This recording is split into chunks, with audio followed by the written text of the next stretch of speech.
Chapter 1289. Where are they going? A magus from the Ranner family asked blankly. What's in the southwest? Everyone shook their heads. Only one magus suddenly became alert. Amon City, Black Rose Manor. They're going to the Black Rose Manor. Everyone's expressions changed as they understood what was going on. They had poked a hornet's nest. That Marilyn? Lord Minna was going to be in trouble. The rank 3 magus in the lead immediately took out a long-distance communication crystal and started contacting the distance like a gust of wind. Marilyn? Mengna received the news half an hour later. After ending the long-distance communication, she quickly gathered all the wizards stationed in the Black Rose Manor and sent them to the neighboring Amon City.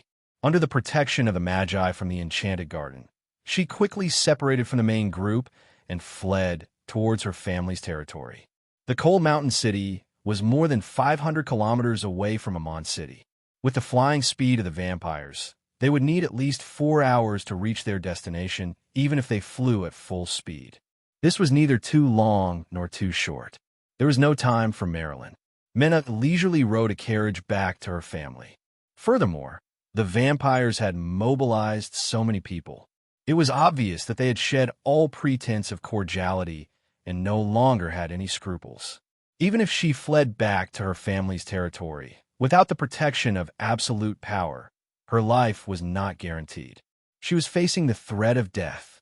All the Magi rode on giant mountain goats and rushed back to their family's territory like a gust of wind.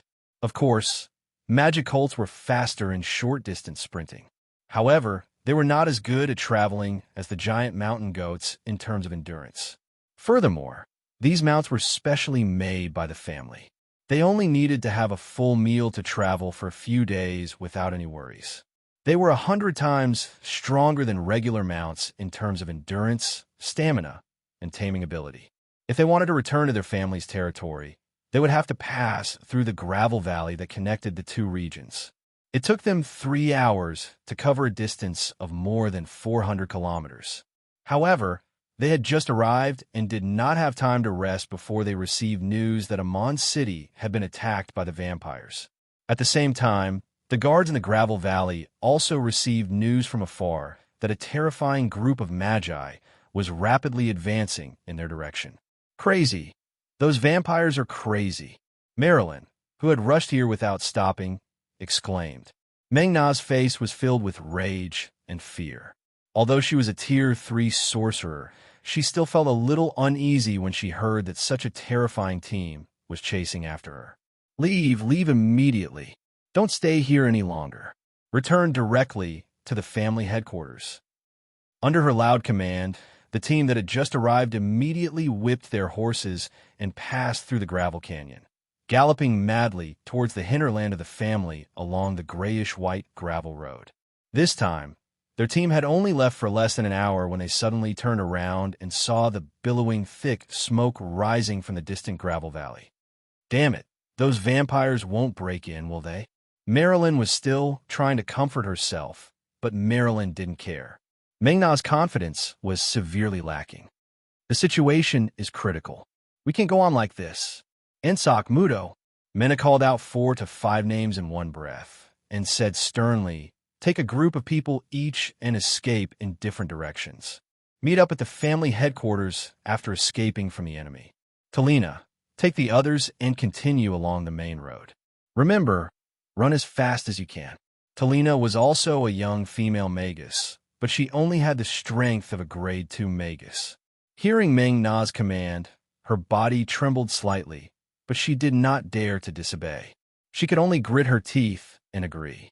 Very quickly, the team of more than 100 Magi split into 5 groups.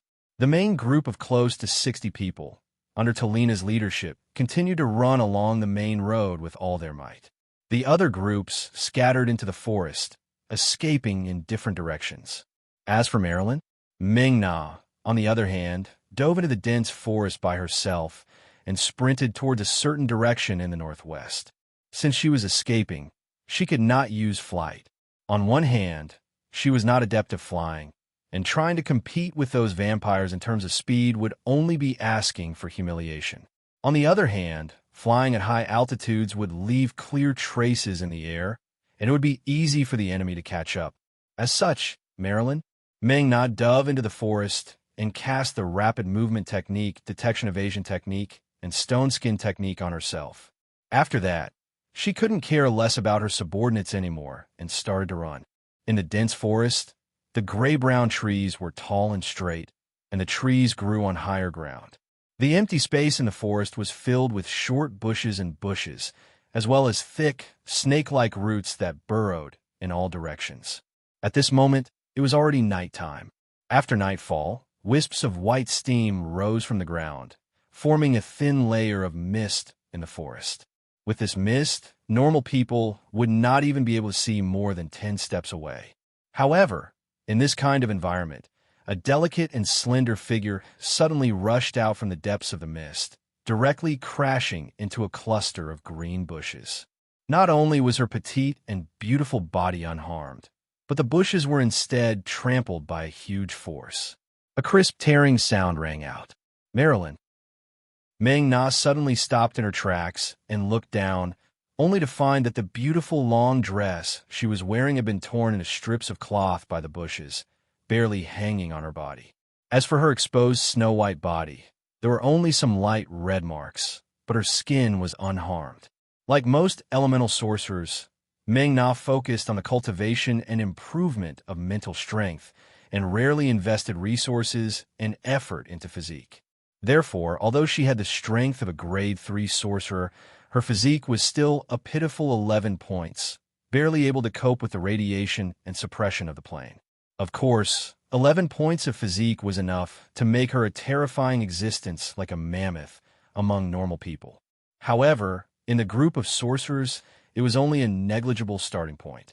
With the help of the rapid movement spell, Meng Na flew forward with superhuman speed. Her whole body turned into a shadow, making it difficult to track her real position. However, such a terrifying speed also brought about unexpected risks. Even if it was an ordinary bramble shrub, the dense wooden thorns on it could still cause her terrifying lacerations. If she wanted to avoid damage, she had to put up an elemental shield. However, under such a concentrated attack, the shield that could normally operate for half an hour was already lucky enough to last for half an hour. If Meng Na couldn't change her direction in time and crashed into a tree, even if she only had 11 points of physique, she wouldn't be the unlucky one. Instead, it would be the old tree that grew in the wrong place. However, if she crashed into it too many times, the violent shock and the terrible scratches would make her feel extremely uncomfortable. Compared to 11 points of physique, Meng Na's strength and dexterity were even worse. Her strength was only 6 points, and her dexterity was only 7 points. This was not enough for her to run around in the forest, nor was it enough for her to control the extreme speed that was as fast as lightning. Therefore, after running for nearly 100 miles, even with Marilyn's physique, Meng Na couldn't help but stop and gasp for breath. Even with Meng Na's physique, she couldn't help but stop in her tracks and gasp for breath. She took this opportunity to examine her aching body in her ragged beggar's clothes. She held onto a tall tree and panted for a long time before she could catch her breath. She took out a magic mirror from her ring and looked at it. She couldn't help but frown. She had been separated from her subordinates for an hour and a half, and 4 of the 6 red dots in the crystal ball had been extinguished. This also meant that 4 of his subordinates had already been killed while they were scattered all over the place. Such speed and strength fully showed how powerful and terrifying the group of vampires chasing after her were. What was even more terrifying was the ruthlessness and determination they showed. It seemed that it was really unwise for her to kill Spara. She had provoked such a large group of demons for no reason. However, at this moment, there was nothing to regret. Before she set off, she had already sent a distress signal to the family headquarters. She believed that with her status and power, the elders in the family would not leave her to die. It was even possible that even Lady Clara was on her way here. Thinking of this, her originally somewhat uneasy heart gradually calmed down. She looked back at the road she came from. Meng Na couldn't help but frown. She had been running at full speed all the way, and she didn't have the chance to slowly cover her tracks. The bushes that were knocked over, the grass that was trampled out of shape, and the ancient trees that were almost broken. Not to mention these, even in the thick fog, there were thin traces left behind, marking the trajectory of her running all the way here. Such tiny traces were naturally undetectable in the eyes of ordinary people.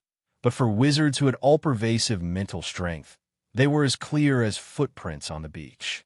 If those vampires were really chasing after her, she wouldn't be able to escape from them like this. She was clearly a respectable grade 3 psionic warlock, but she was chased by a group of despicable and lowly vampires like a wild dog, hiding in the forest. This humiliation made Marilyn Meng Na furious. Meng Na was filled with hatred, but there was nothing she could do. Chapter 1290. It was a small lake in the depths of the forest. It was only 200 to 300 square meters in size, but it was the favorite place of the surrounding forest beasts. But here, even the most violent and ferocious beasts would become more docile.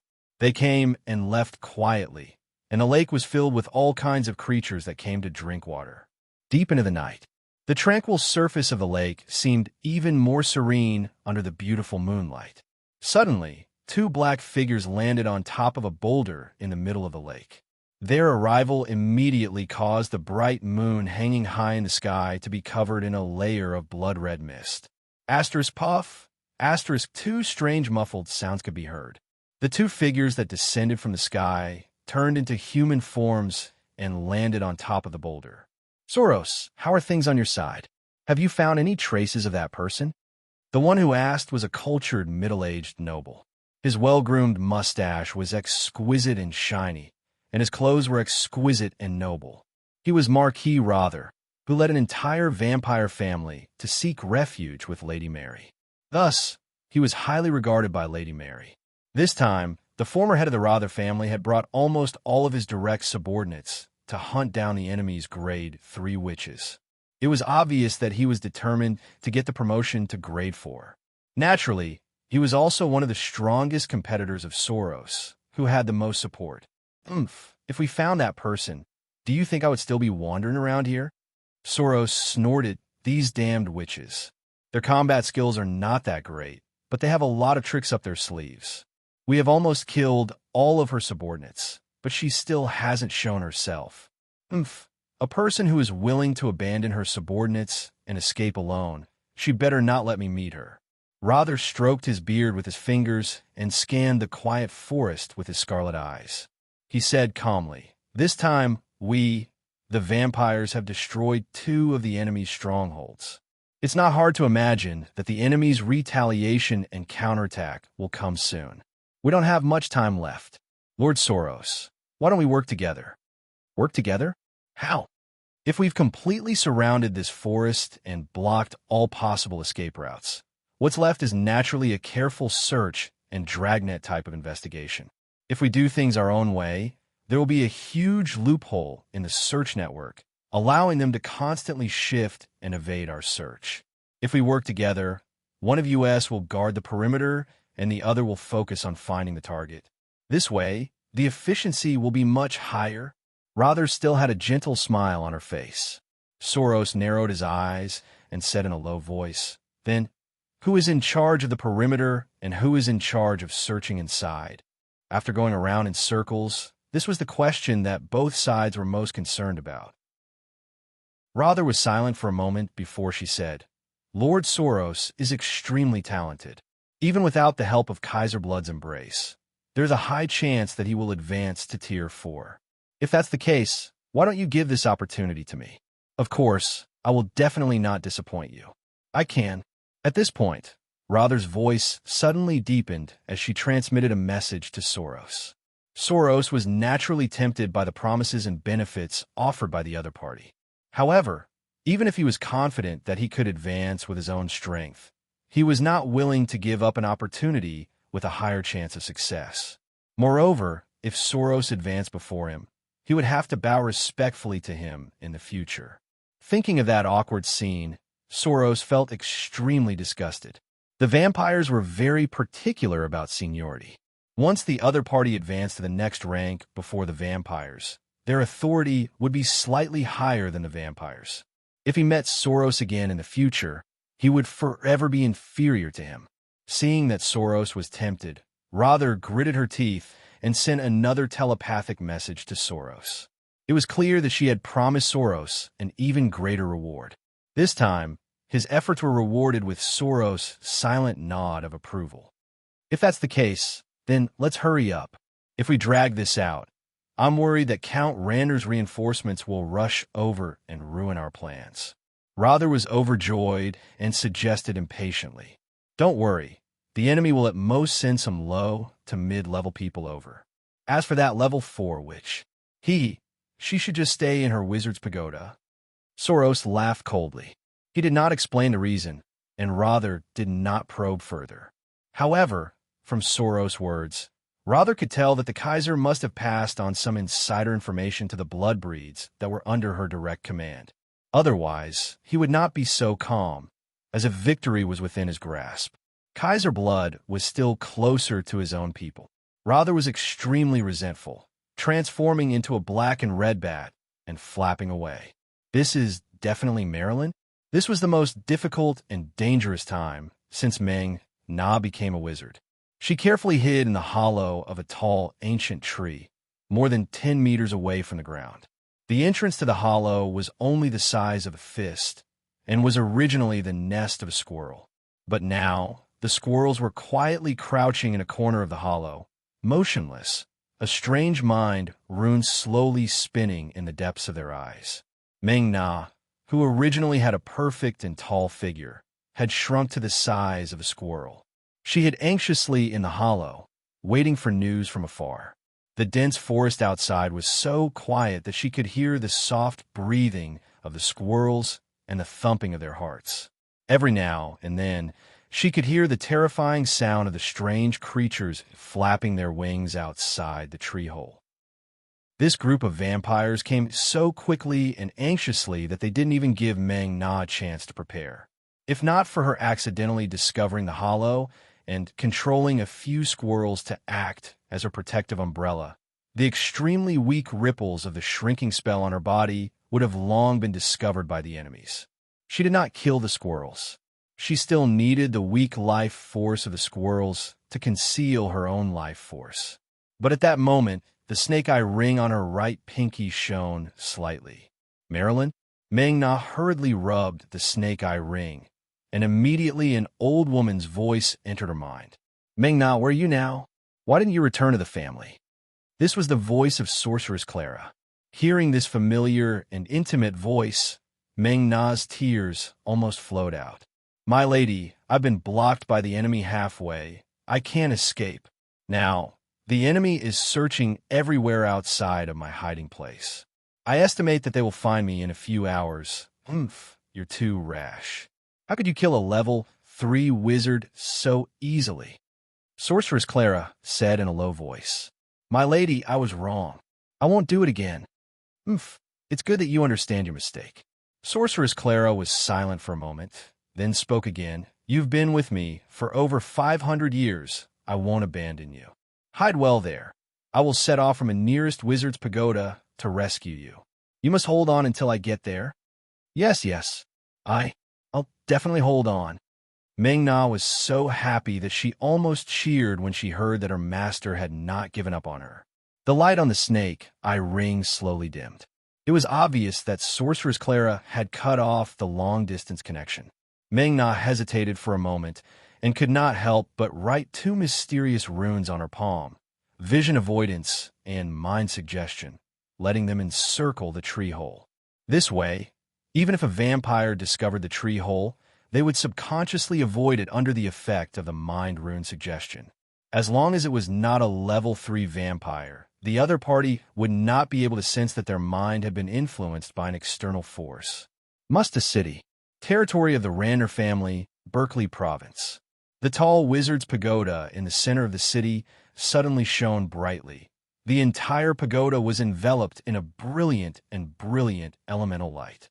In the dark night, it was like a beautiful firework, breathtaking from afar. A moment later, the light from the wizard's pagoda dissipated. The door of the wizard's pagoda on the first floor suddenly opened, and a group of sorcerers, both male and female, flew out from within.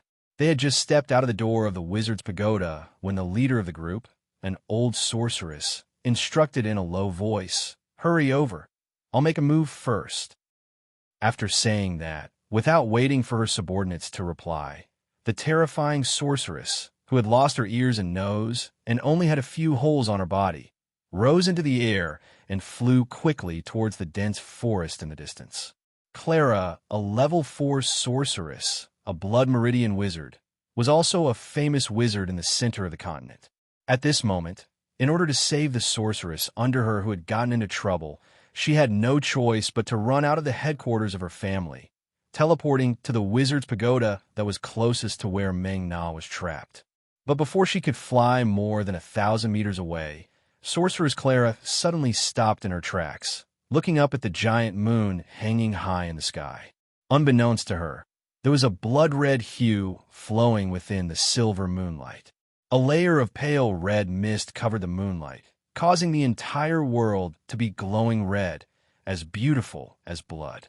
Sniffing the familiar scent of blood, Sorceress Clara's expression changed abruptly, becoming somewhat fierce and sinister.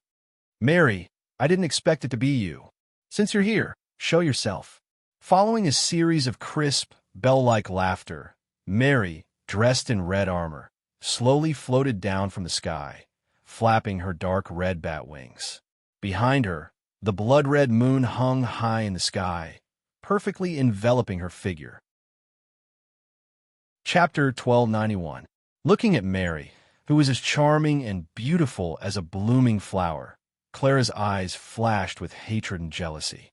The staff in her hand trembled, and a strange little monkey crawled out of her sleeve and crouched on her shoulder, glaring fiercely at Mary with its blood-red eyes. Her body flickered with radiance, and rays of witchcraft halos filled her body in an instant. The Blood Queen Mary was a terrifying killer known for her agility. At such a close distance, even Clara had to be careful. "Mary, are you planning to challenge me by appearing here?" Clara glared at Mary and said hatefully. "How would I dare?" Mary said softly with a sweet voice. "You're an elder among the level 4 wizards. If you want to fight, you can only look for that fellow Grimm. I can't be bothered with such trivial matters." "Then why are you blocking my way?"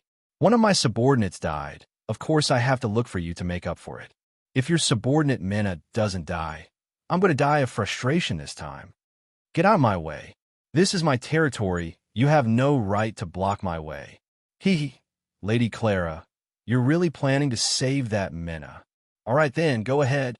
With that, Mary stepped aside and stood with her hands behind her back, looking like she was not going to interfere anymore. Unfortunately, her aura was firmly locked onto Witch Clara, and she did not relax in the slightest. Witch Clara was exasperated. She hesitated for a moment, but still did not dare to pass through the path Mary had opened. Both of them were level 4 wizards. Even though Clara had lived a few hundred years longer than Mary and had more battle experience and sinister attacks, she still did not have absolute confidence that she could win against someone of the same level. She was still not completely confident that she could win against someone of the same level. After gritting her teeth for a long time, Clara sighed, turned around, and flew back to the wizard's pagoda in the distance. A moment later, the wizard's pagoda shone brightly. It was obvious that Witch Clara had teleported away again. Rhine City, territory of the Radner family, Berkeley Province. Compared to Musta City, this place was more than 200 miles away. The place where Meng Na was intercepted was more than 200 kilometers away. In the middle of the night, the tall wizard pagoda in the center of the city suddenly shone with a dazzling radiance. A berserk and ferocious energy tide lingered outside the tall pagoda, forming a beautiful aurora-like dazzling colors. Its dazzling brilliance could be clearly seen even from dozens of miles away. A moment later, a black shadow flew out of the top level of the wizard's pagoda and flew toward a distant place. However, before Clara could fly out of the city, a deafening dragon roar came from afar. Then, A terrifying figure riding on violent thunderbolts appeared in front of her. That smooth and graceful figure, that azure dragon body that carried rolling thunder, that light blue dragon scales that shone with a glossy luster, that slightly jagged but strong and sharp dragon claws. To be honest, when a terrifying giant dragon bearing its fangs and brandishing its claws stood in front of you and stared at you with its unique amber dragon eyes, anyone would feel uneasy and lose all their fighting spirit. Level 4. Lightning Dragon. Arms. Clara almost gnashed her teeth as she read the name. Of course, behind this name, there were also countless vicious curses in her heart. Human wizard, the road here is blocked. You should take another path. This was the first time the lightning dragon arms had appeared in the wizard world after advancing to level 4. The lightning dragon arms seemed extremely calm and relaxed when faced with the level 4 witch in front of him. His majestic dragon aura spread throughout the city, alarming all the humans in the city. Clara did not question or waste her breath. She turned around and directly returned to the wizard's pagoda. A moment later, the wizard's pagoda shone brightly. Clara had teleported away once again. This time, she chose to teleport to her family's wizard's pagoda in Crete. This was a level 1 resource point of the Radner family. Due to the wizard restriction set up outside, not many people knew about this place. Of course, Clara did not choose to teleport here because it was further away from the rescue point. It was more than 400 miles away. But now, it seemed that the few wizards' pagoda near the rescue point had been blocked by high-level magi from the Crimson family. She could only teleport here and fly there tirelessly. Fortunately, 400 miles was not too far for a level 4 witch like her. However, what she didn't expect was that as soon as she flew out of the defensive spell formation of the resource point, a black fog that was as thick as ink exploded in front of her, blocking her path. Clara's mental energy was blocked as soon as it reached the edge of the black fog. This showed how strange and terrifying the fog was. If she were to fight in such an environment, her hearing, sight, smell, and mental energy would be weakened to the lowest level. To a magus, this was undoubtedly a very frightening thing. Shadow Demon. Clara stared at the black fog with hatred, as if she had killed her father. She hesitated for a long time before deciding not to barge in. If it was in the past, she would not have known what she had encountered. But now, with the information from various sources, she had a basic understanding of the Crimson family and the mysterious legendary fire wizard.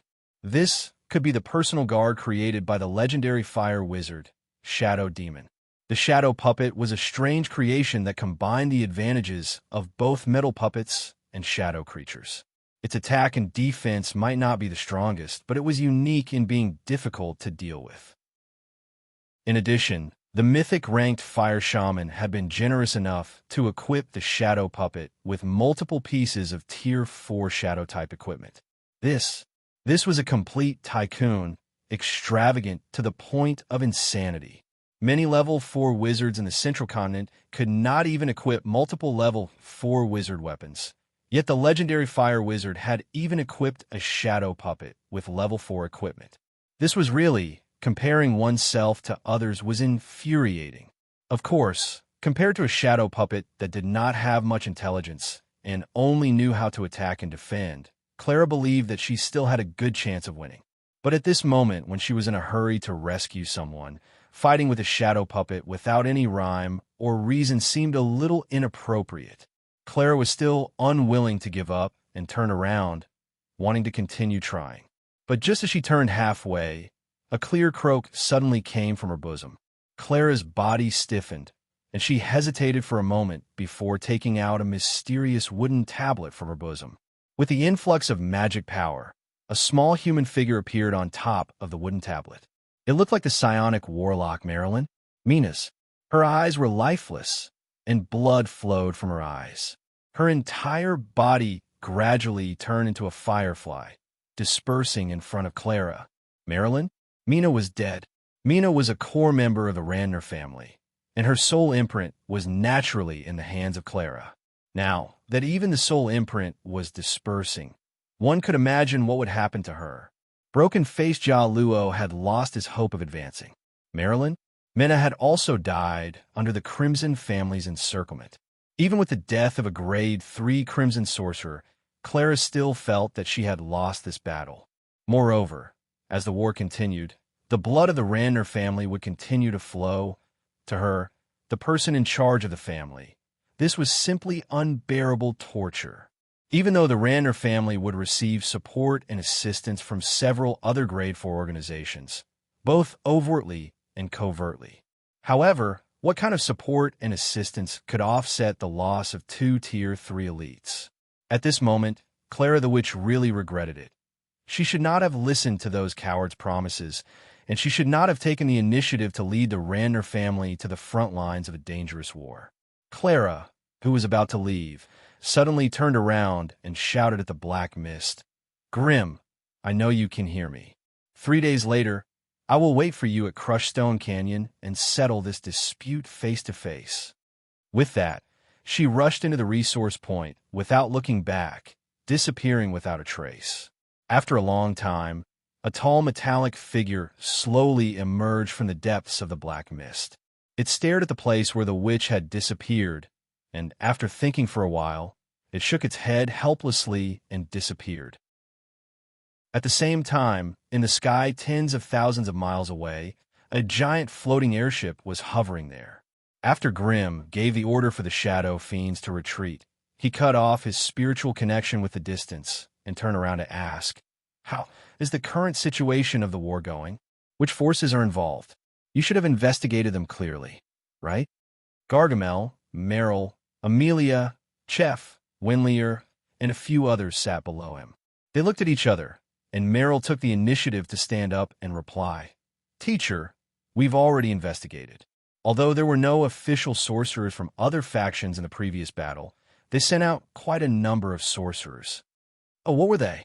"During the battle at Crushed Stone Canyon, the white ghosts of the Intim family appeared.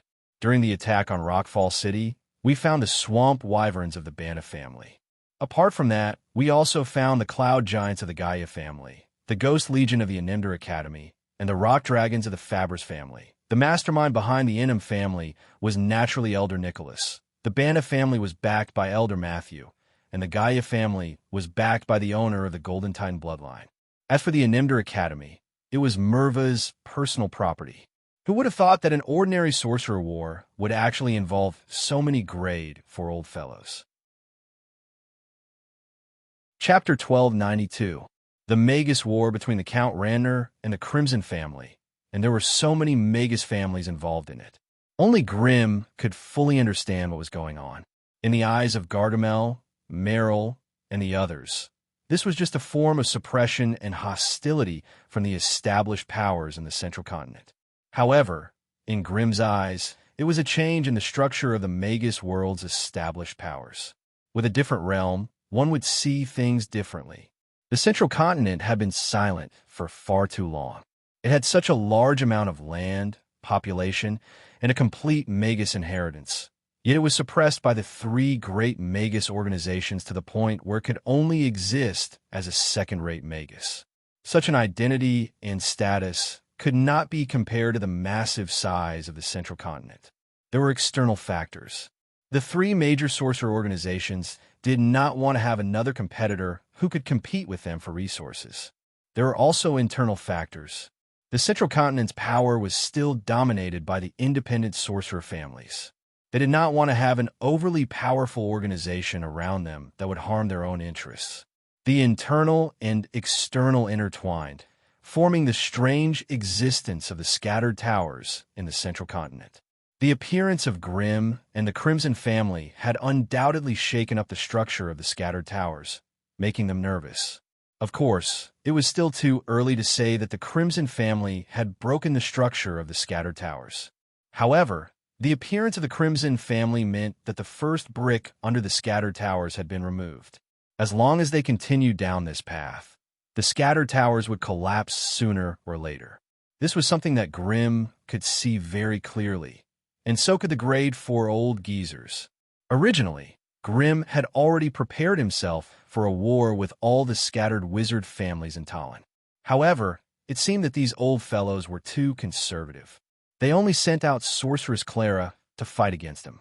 They hid behind the scenes, wanting to get rid of Grimm, who was an unstable factor, but not wanting their families to suffer too much damage. With such indecisiveness, it was no wonder that the central continent had been a group of dragons without a leader for thousands of years and was in a state of disunity. In fact, before he decided to establish the Horton School of Witchcraft, Grimm had already predicted the complete collapse of the Crimson family. He was still young and could afford to lose.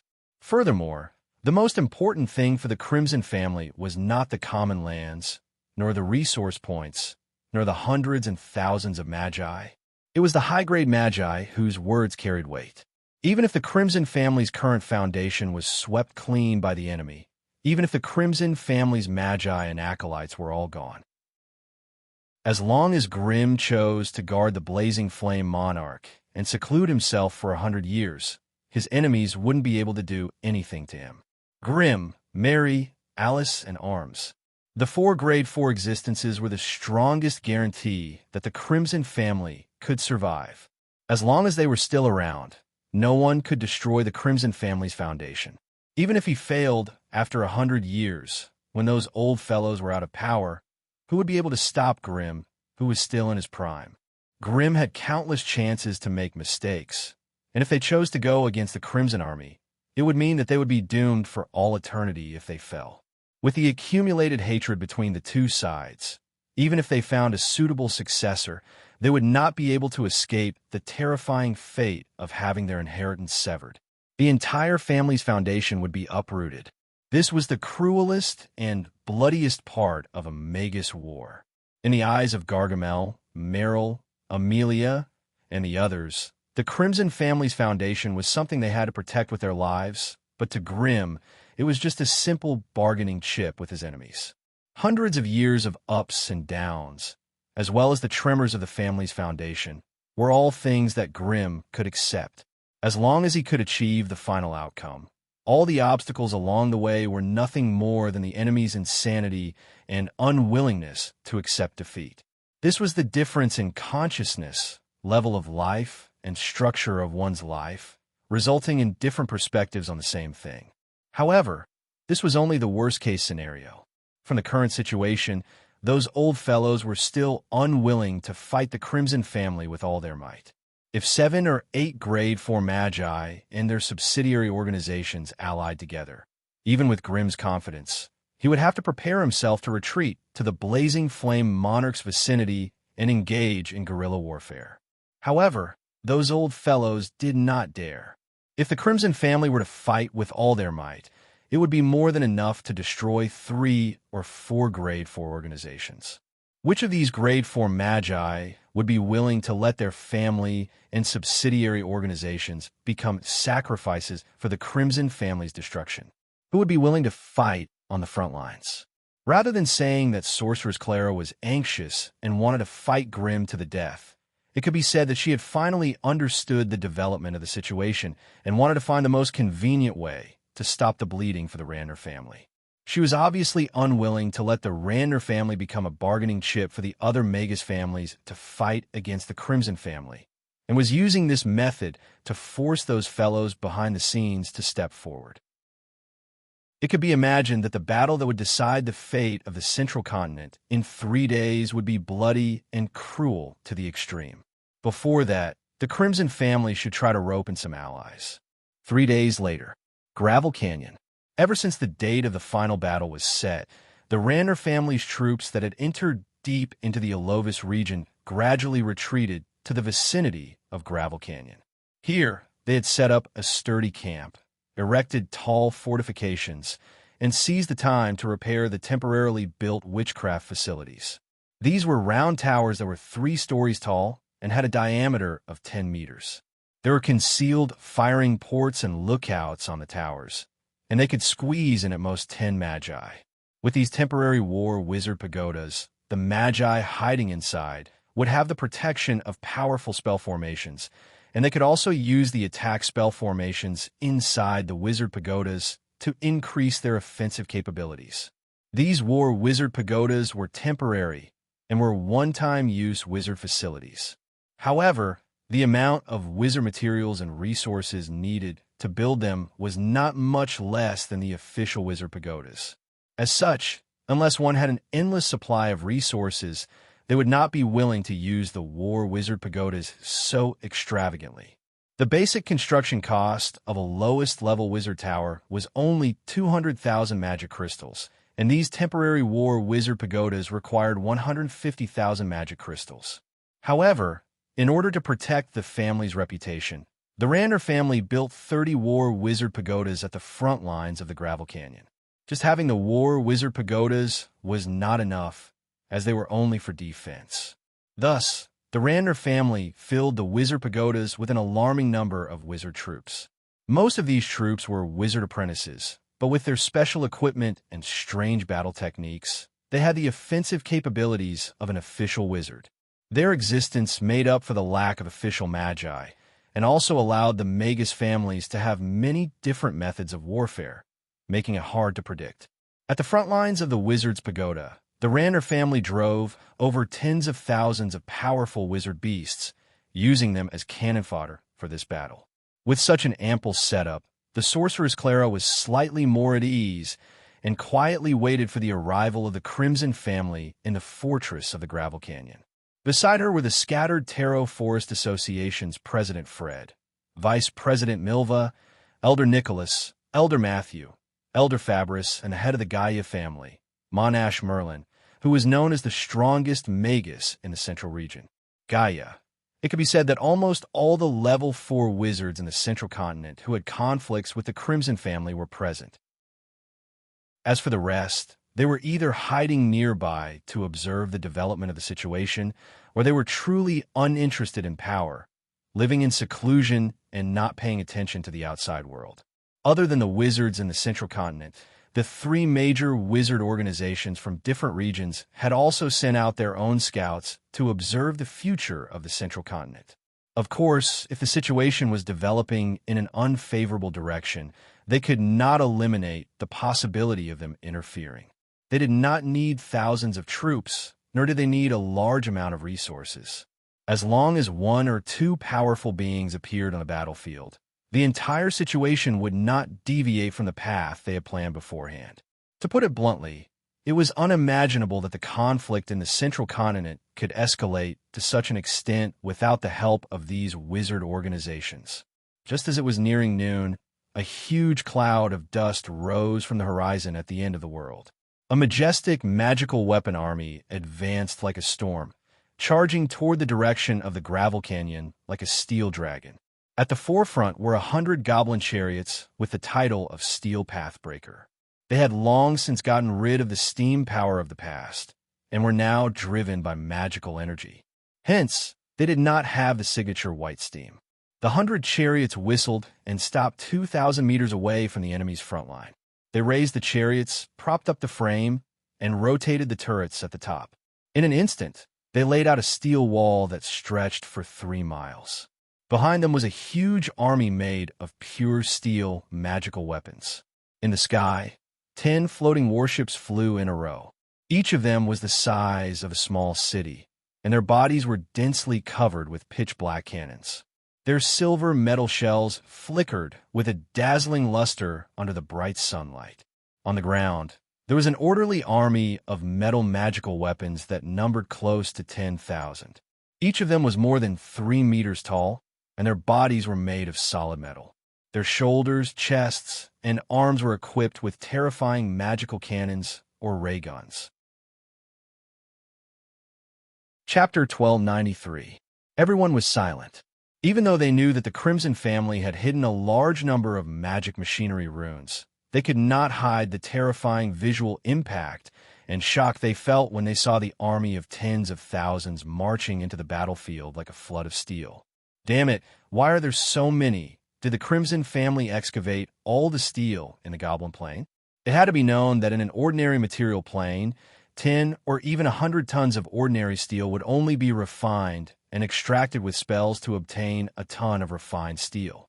And this kind of 100-tempered essence steel was only strong and hard enough to be used to refine the outer shell of a construct puppet. If he wanted to obtain a magic alloy with excellent mana conductivity and sufficient hardness, he could only slowly synthesize it in an alchemy laboratory. Because of these factors, the large-scale production of metal puppets was a job that consumed a lot of steel resources and required a large number of low-level alchemists.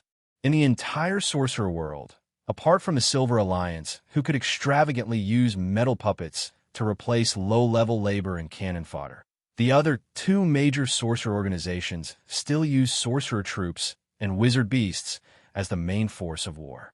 However, the appearance of this huge magic machinery army had clearly overturned the understanding of most sorcerers. It also confirmed that the Crimson family definitely had a method to produce metal magic machinery cheaply. Ignoring how these sorcerers viewed the magic machinery army, the various troops belonging to the Crimson family began to appear one after another.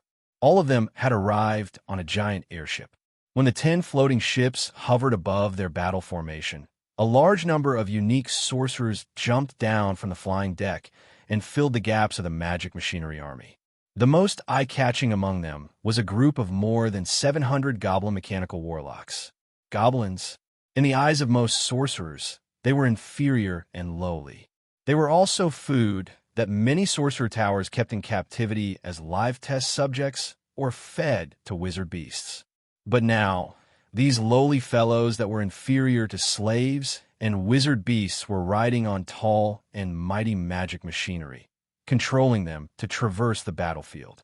Looking at their skillful movements and listening to their ferocious and excited howls, many of the Magi felt as if their worldview was collapsing, and they were all wailing in anguish. What's wrong with this world?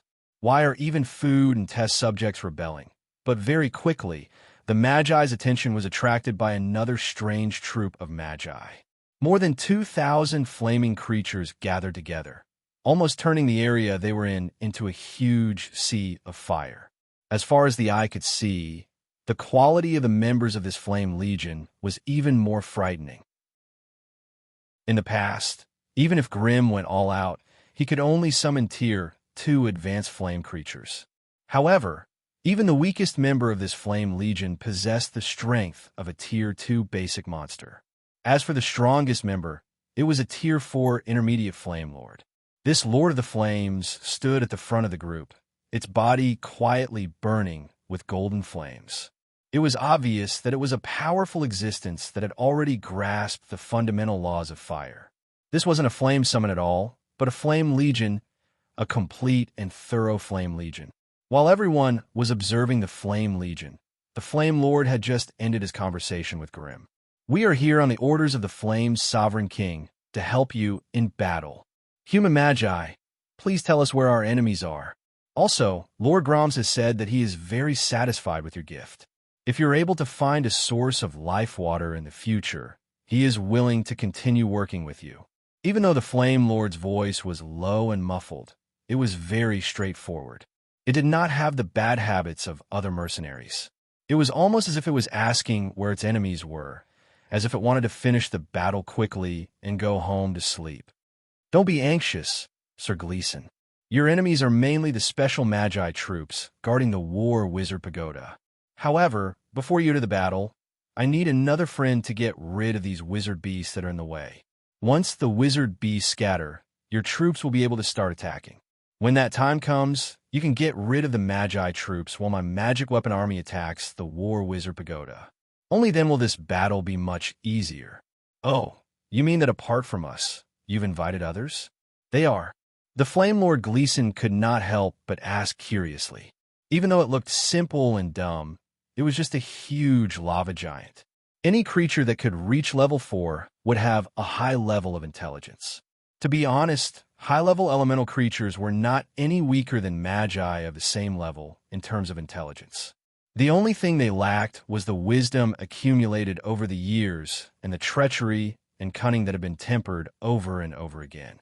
"Sir, you might have heard that our academy hired a famous lich. Through him, I've got to know a few powerful liches that are famous in various dimensions. Hence, the other mercenary group is..."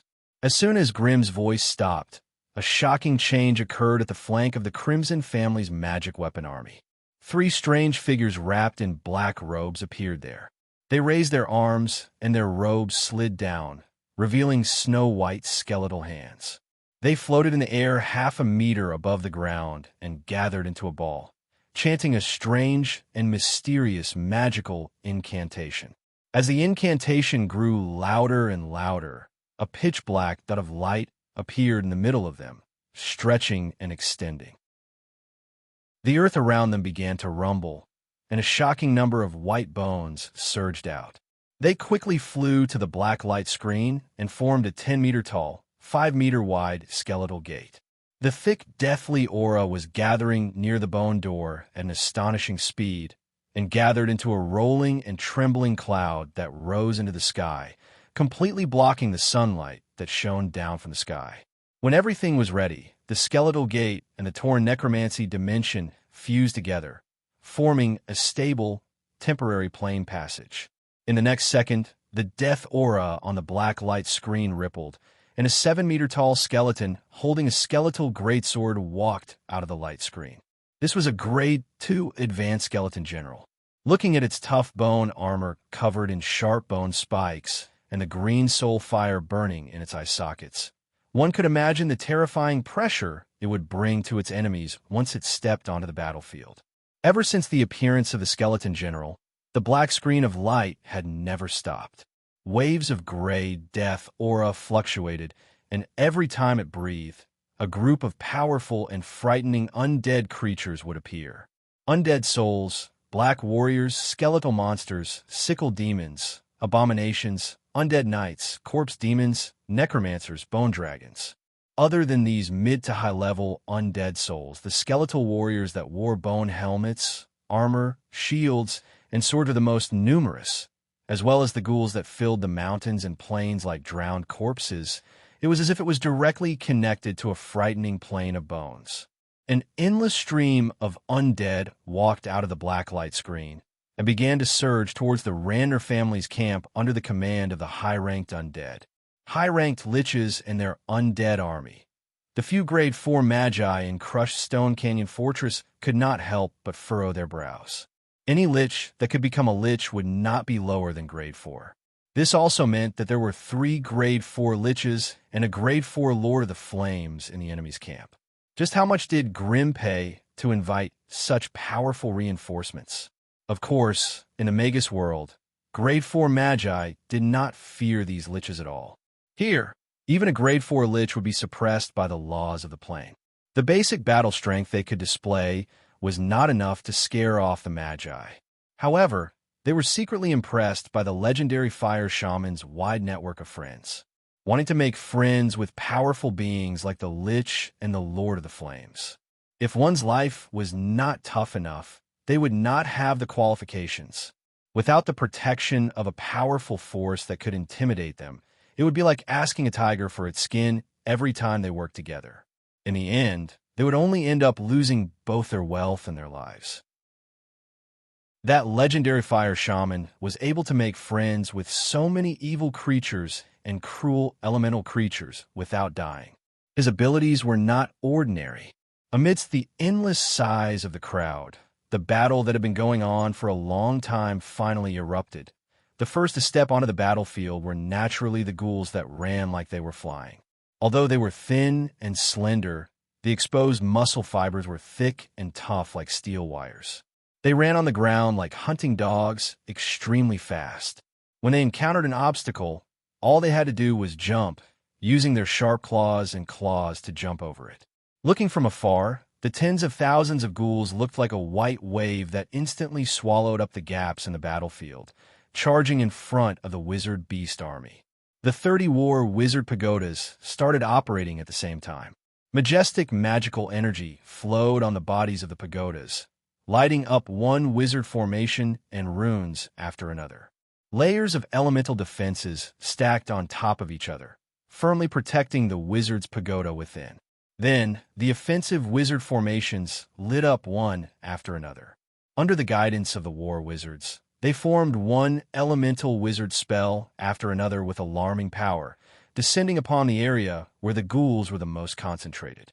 Violent lightning struck down from the sky like an apocalyptic natural disaster.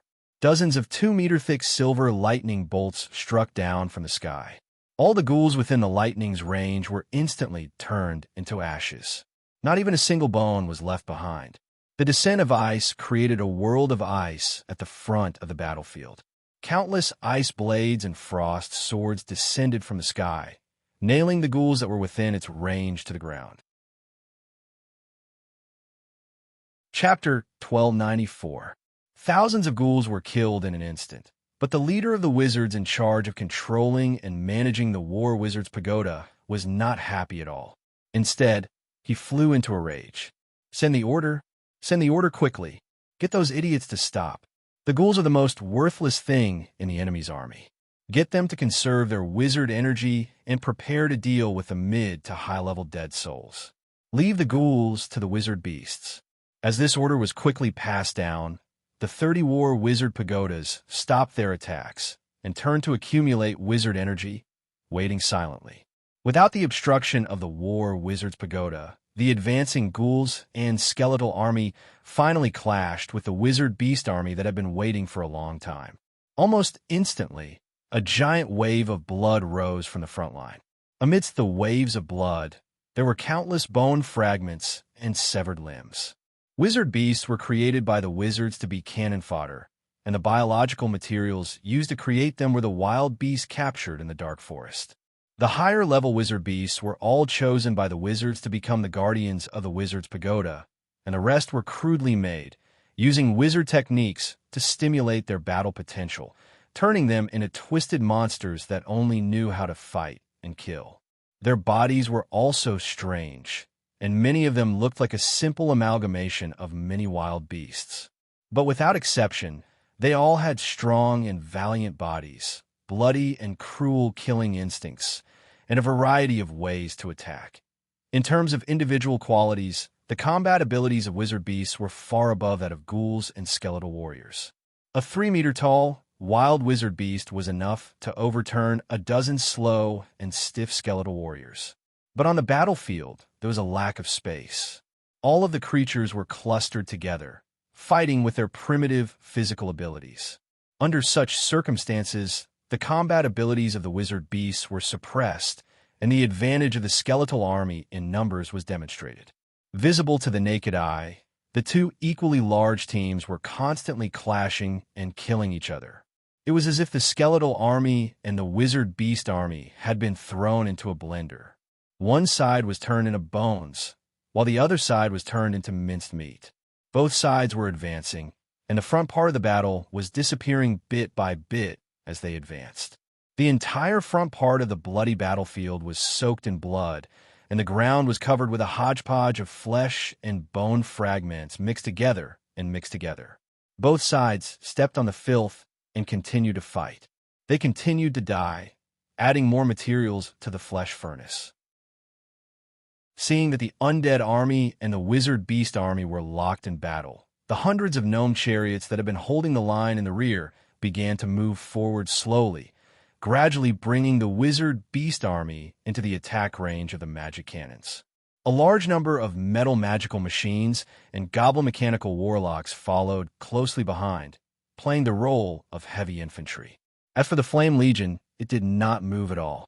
It was silently waiting for the moment when the wizard beast army was scattered by the undead army. The War Wizard Pagoda finally opened fire again. This time, they did not release those large-scale attack spells. Instead, they used a fixed-point method to kill the middle and high-level undead that were mixed in the undead army. After all, the undead that possessed special combat skills were too destructive to the wizard beast army, so they had to limit their numbers and scale.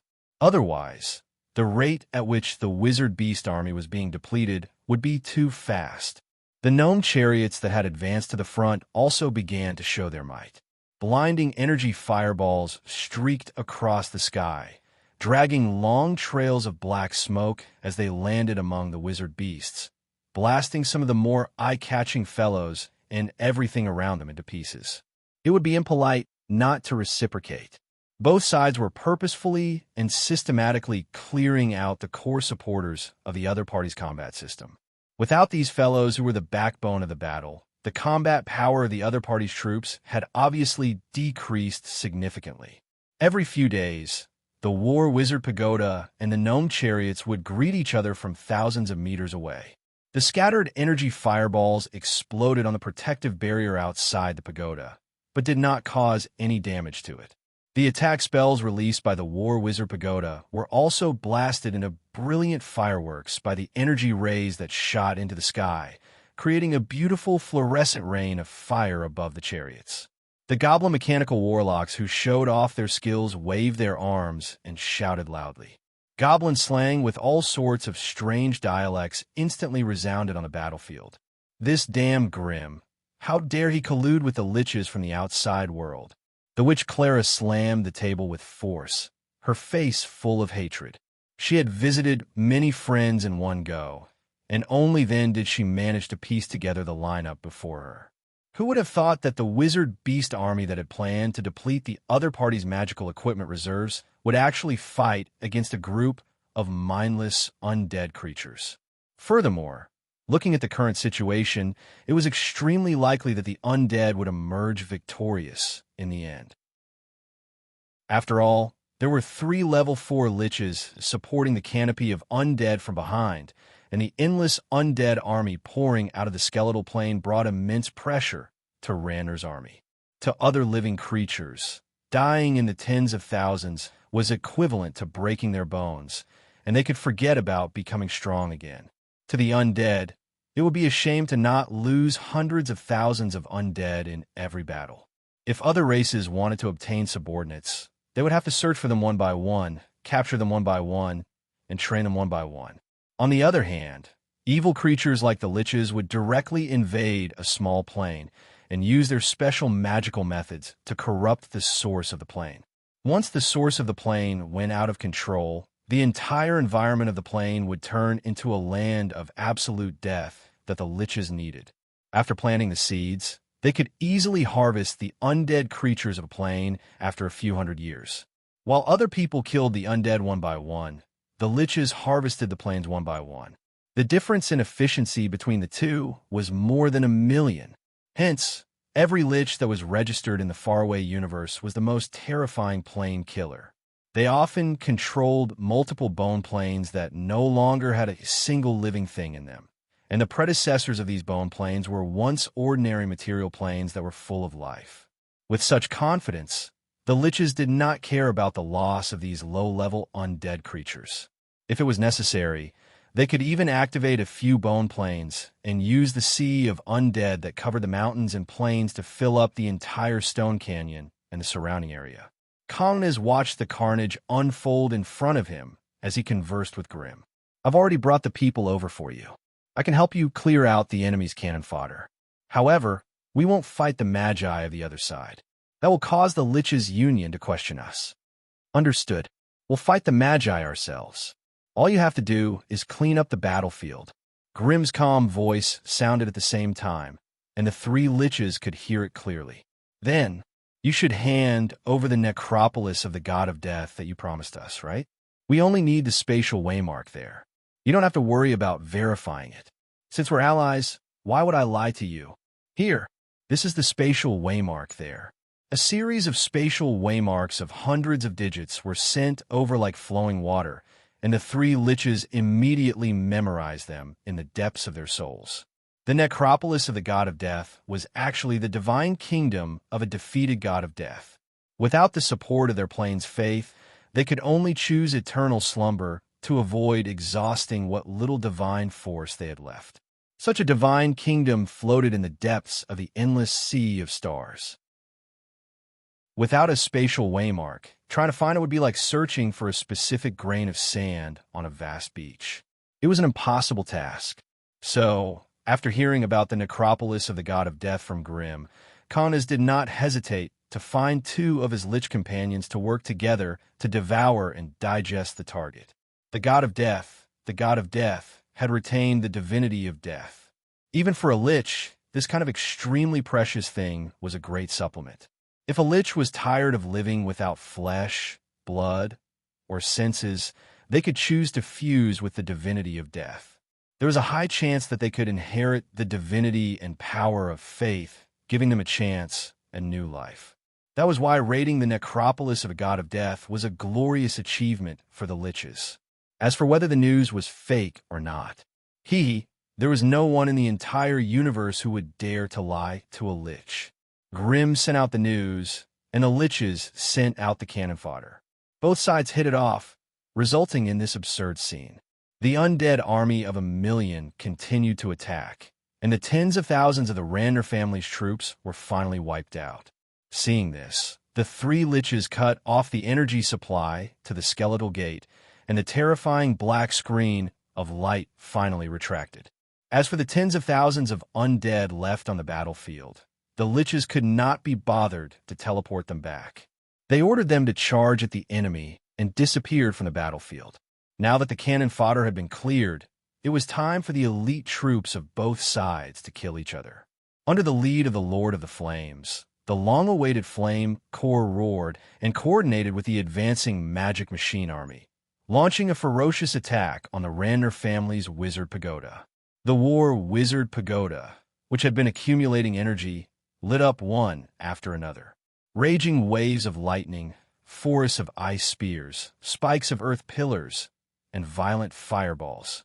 It was as if the elemental world had been opened. Incomparably violent elemental sorcery descended from the sky, shrouding the entire battlefield in an elemental tide that was like an apocalyptic natural disaster. Chapter 1295.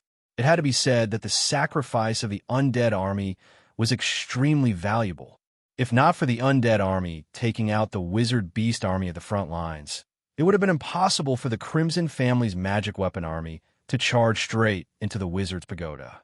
Once they were blocked by the wizard beast army and bombarded by the 30 war wizard pagodas, even the steel-like magic weapons would not be able to withstand such a terrifying attack. After 7 hours of fierce battle, the cannon fodder on both sides had been completely depleted.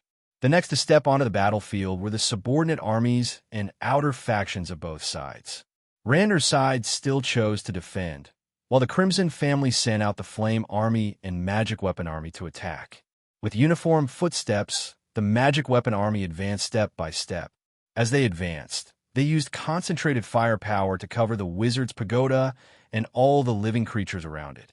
As a magic weapon that had been modified and modified many times by the Crimson family, the PG-52 was undoubtedly the pinnacle of the combination of goblin engineering and magic machinery structure.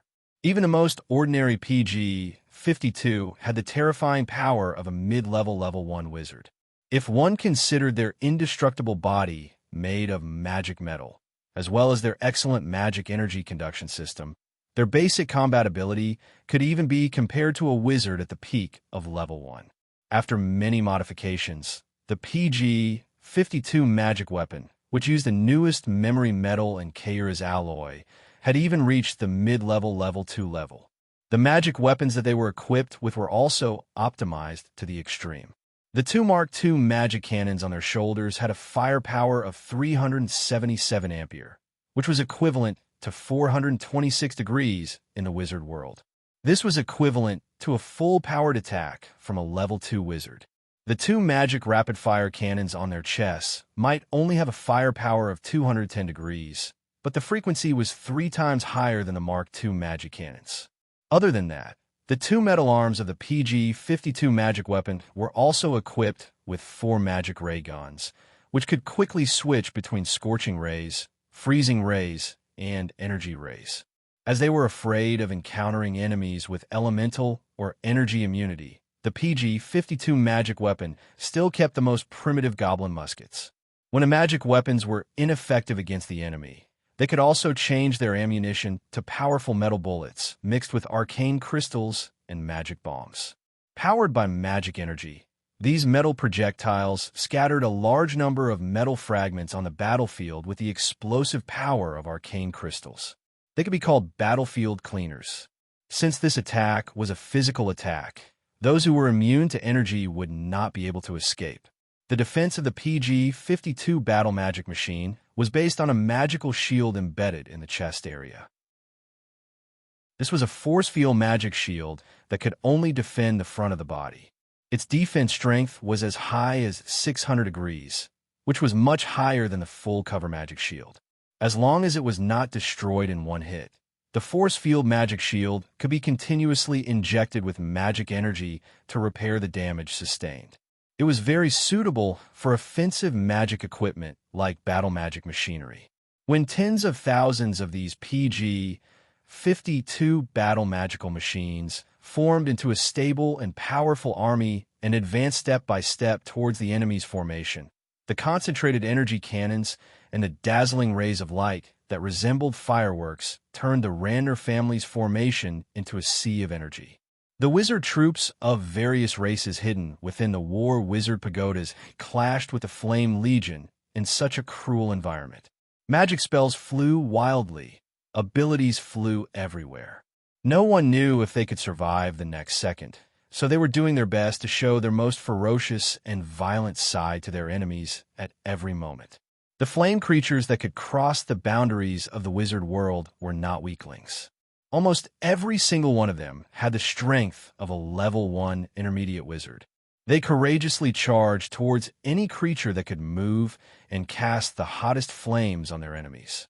When they encountered the concentrated fire of the enemy, the condensed flame body would be scattered, and the flame core hidden within the body would suddenly self-destruct, turning the surrounding land more than 10 meters into a sea of fire.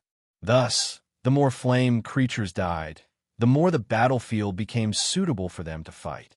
The remaining high-level flame creatures would be harder to deal with. The main body of the level 4 flame Lord Gleason, who was personally leading the troops, was a 5-meter-tall molten giant. Its body was surrounded by crimson, almost white magical flames.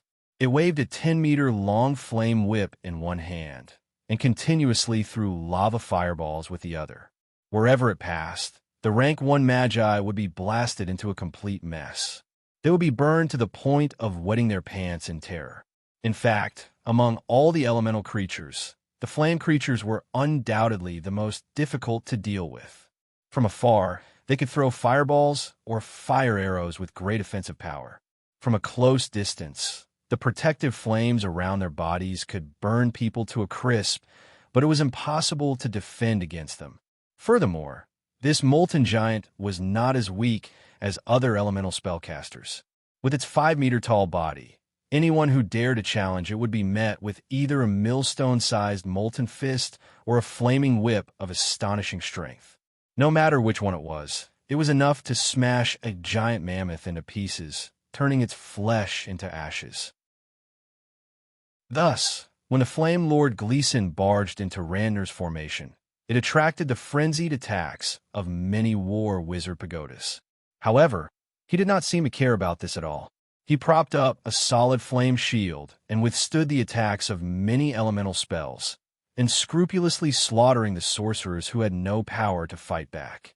With a level 4 against a level 1, any living creature that entered within 100 meters of it would be instantly burned to ashes by the terrifying flame ring. Many times, it did not even need to fight. All it had to do was walk around a place filled with ants, and it could burn its enemies until they cried for their parents and ran for their lives. Taking advantage of the moment when the Flame Lord attracted the attention of the war wizard pagodas, the magic weapon army pressed forward. Energy cannons that were as dense as rain, and a barrage of bullets that resembled a metal waterfall, instantly smashing the energy field defenses of a few war wizard pagodas that were closer to the front. Dong, dong, dong. 10 known battle chariots took the opportunity to launch long-range attacks, and a series of cannons instantly broke through the outer defenses of the war wizard pagodas, causing the pagodas to collapse under the intense explosions. After all, these war wizard pagodas were built on a temporary basis. Their bodies were not made of steel or obsidian, which had good magic resistance. Instead, they were made of ordinary soil that was solidified using wizard spells and enchanted with sturdy runes. With such materials and such methods, it was obvious that they could not withstand the test of a high-intensity wizard war. After the energy field defenses were broken, it only took a round of attacks for the war wizard pagodas to collapse in front of the eyes of the crowd, scattering into soil and debris all over the ground. Only half of the wizards inside managed to escape. Two of them were lucky enough to hide in a nearby war wizard pagoda, while the remaining three were devoured alive by the flame creatures that surrounded them before they could escape to the rear. If the wizards hid in the war wizard pagodas and controlled the various wizard formations, they would be the deities that controlled the battlefield. That terrifying power that reigned over all living creatures allowed them to control the life and death of their enemies in the palm of their hands. But once this outer shell was removed, the wizards were still too weak on the battlefield of the alternate dimension. At least in terms of their bodies, they could not be compared to most of the creatures of the alternate dimension. What truly made a wizard powerful was their brains, knowledge, and the wisdom and inheritance that had been accumulated over thousands of years. But the war wizard pagodas were not so easy to destroy. The magic weapon army only had time to destroy one war wizard pagoda before the Lord of the Flames, Gleason, who was in the range of the wizard pagoda's firepower, could not hold on any longer. The flame creatures were not the origin creatures of the wizard world. The Gleason that appeared here was only a projection of the Lord of the Flames' power from the elemental realm. Hence, the destruction of this elemental body was nothing more than a failed trip to the alternate dimension. Of course, the moment it was destroyed by the war wizard pagoda, the Lord of the Flames, Gleason, also chose to self-destruct. The self-destruction power of a level 4 Lord of the Flames projection was so terrifying that it was beyond the imagination of the creatures of the physical dimension. A ring of flames that spanned 1,000 meters suddenly appeared. Gleason's crumbling flaming body turned into the most ferocious flames, instantly burning all the non-flame creatures within the range of the ring of flames into ashes. Not to mention the bodies of flesh and blood. Even the 5 war wizard pagodas that were too close had softened like melted wax under the roasting of the raging flames. The wizards within were naturally as dead as they could be.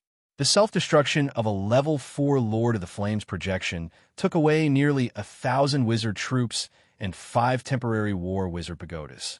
It also left a giant sea of fire that spanned nearly 1,000 meters in radius in the middle of the battlefield. This terrifying power made all the wizards present shake their heads and sigh. The wizards who thought that they were safe hiding in the wizard's pagoda could not help but be on tenterhooks. This result of the battle also made the many level 4 wizards in the crushed stone Valley Fortress frown. Most of the wizard troops that died in the self-destruction were put together by the few large families present. Anyone would be heartbroken to see hundreds of years of hard work turned into ashes in an instant. They were only heartbroken, but Sorceress Clara was already crying. The wizard troops were supported by others, but the wizards in the 6 wizard pagodas that were destroyed belonged to the Ranner family. 6 war wizard pagodas meant 60 official wizards. Even if the Ranner family was rich and had many wizards, they could not afford to lose so many people. Furthermore, this was only the prologue of the battle. The real battle would only begin when the magic weapon army charged in. At that time, the Ranner family's wizards would definitely lose an unimaginable number. Chapter 1296. The battle was still ongoing. Now that the cannon fodder had been used up, it was time for the elites and resources of both sides to compete. The war wizard's pagoda and the gnome battle chariots were firing at each other from 1,000 meters away, and an alarming number of battle magical devices were slowly making their way onto the battlefield.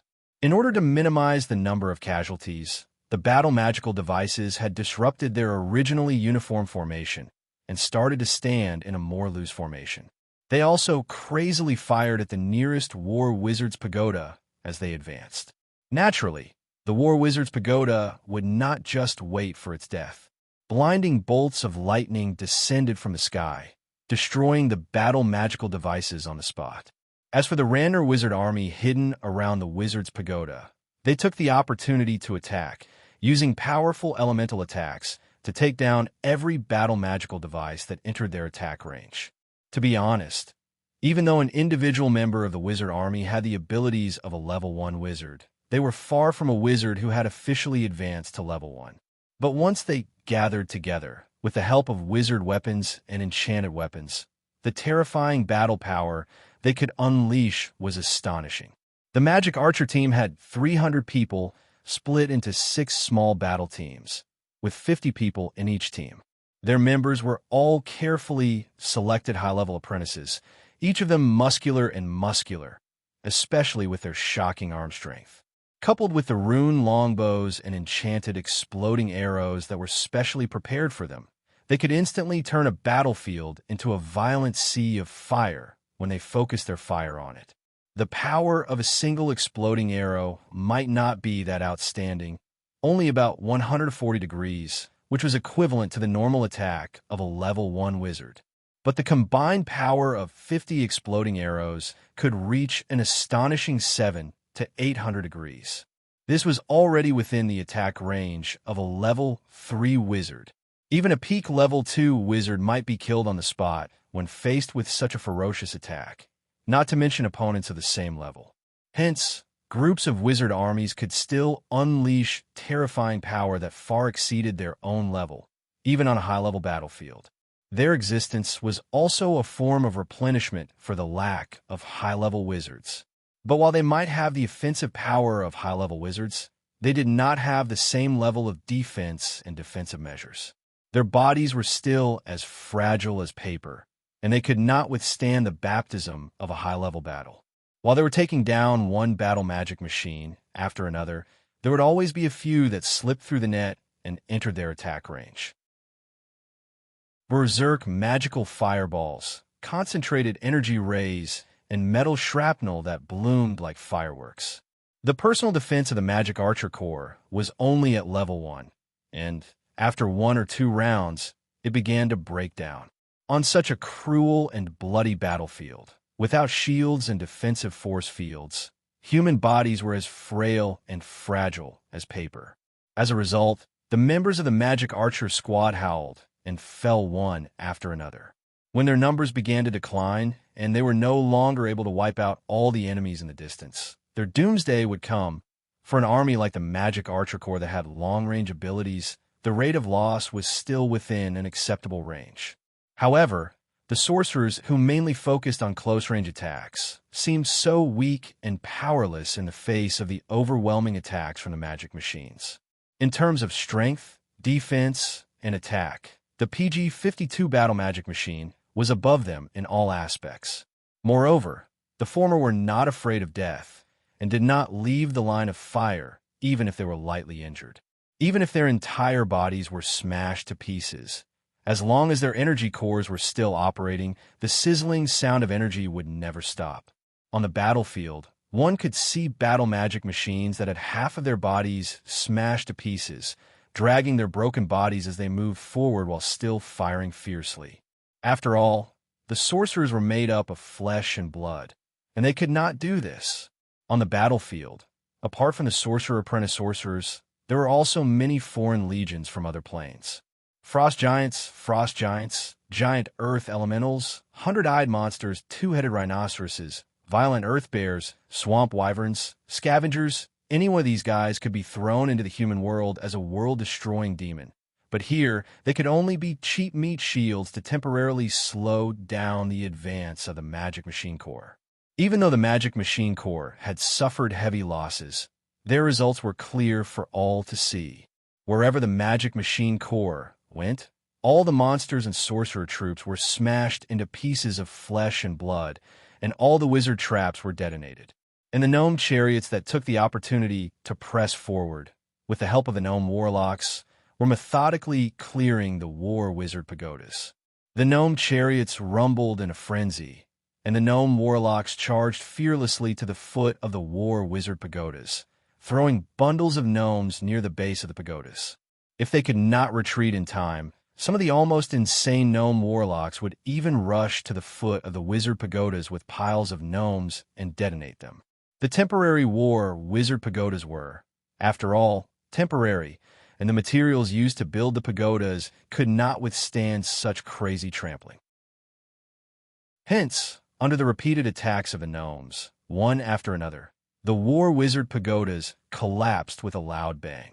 As for the sorcerers inside, there was no chance that they could survive such a dense barrage of bullets. The gnomes, the inferior race that was once synonymous with lowly and despicable in everyone's hearts, for the first time caused the sorcerers to feel fear and unease from the bottom of their hearts. These gnomes, are they not afraid of death? Unfortunately, the cruelty of war did not give them much time to slowly ponder and slowly comprehend. When the last war wizard pagoda outside the Valley of Shattered Rocks was destroyed, the level of war finally began to escalate. At this time, it was also time for the core sorcerers of the family to step onto the battlefield. In the sky above the Valley of Shattered Rocks, the level 2 and 3 sorcerers of the Ranner family all floated up, their bodies covered in colorful protective spells of different effects. This made them look like dazzling and mesmerizing gems from afar, blossoming with a beautiful and colorful radiance in the sky. And in front of these level 2 and 3 sorcerers, there were 7 powerful sorcerers of both male and female standing silently. They did not have complicated magical shields or protective spells on their bodies, but their powerful laws were constantly distorting and deflecting the laws of the dimension around them. This also caused their bodies to become blurry and distorted. If any low-level sorcerer were to look directly at them, they would feel a piercing pain in their eyes, and their minds would be suppressed. 7 level 4 sorcerers. 7 level 4 sorcerers. In the middle of the continent, which was like a plate of loose sand, this was a terrifying, high-ranked force. There was no need for them to fight. Most sorcerer families would lose their courage and will to fight the moment they saw their imposing figures. 7. These were 7 peak level 4 sorcerers in the world. Usually, they were all powerful sorcerers who ruled over a region. But now, they had gathered together for a common reason. And what they wanted to fight against was on a giant floating airship located at the core of the Crimson family's formation.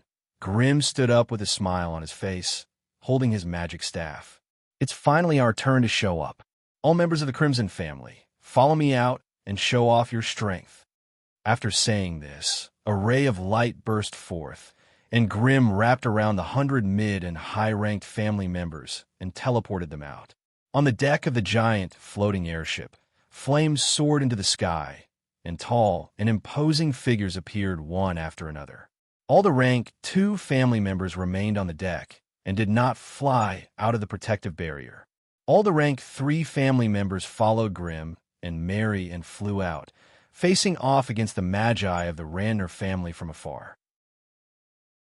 The one at the front was obviously the famous legendary fire shaman Grimm.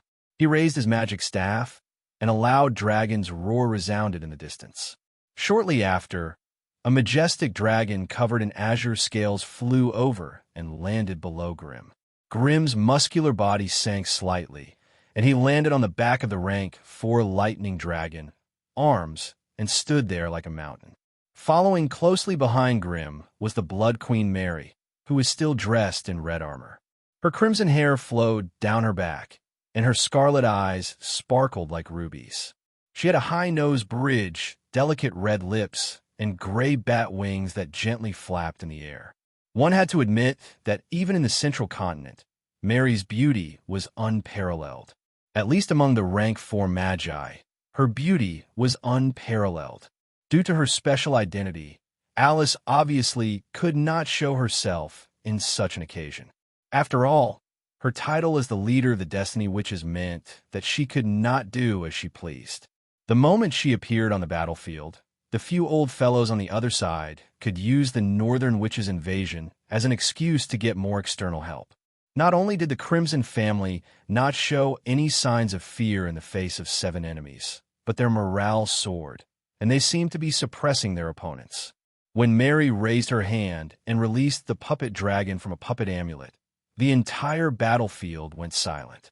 The only thing that remained was the earth-shattering sound of the puppet dragon crashing to the ground. Bastards, they really brought that war machine. Among the 7 rank 4 magi, Fabris could not help but narrow his eyes, and a malicious and resentful look appeared in the depths of his eyes. His illustrious reputation had been ruined by this colossal war machine. Hence, after 100 years, he still could not suppress the anger in the depths of his heart. Damn it, damn it, damn it. These profiteering merchants of the Silver Alliance are even selling this kind of high-grade puppet amulet. Are the rules they set up all bullsh *T?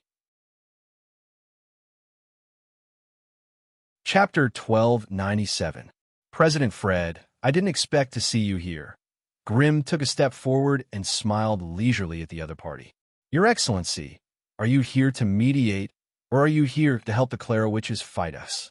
Facing Grimm's mocking question, President Fred's expression turned solemn.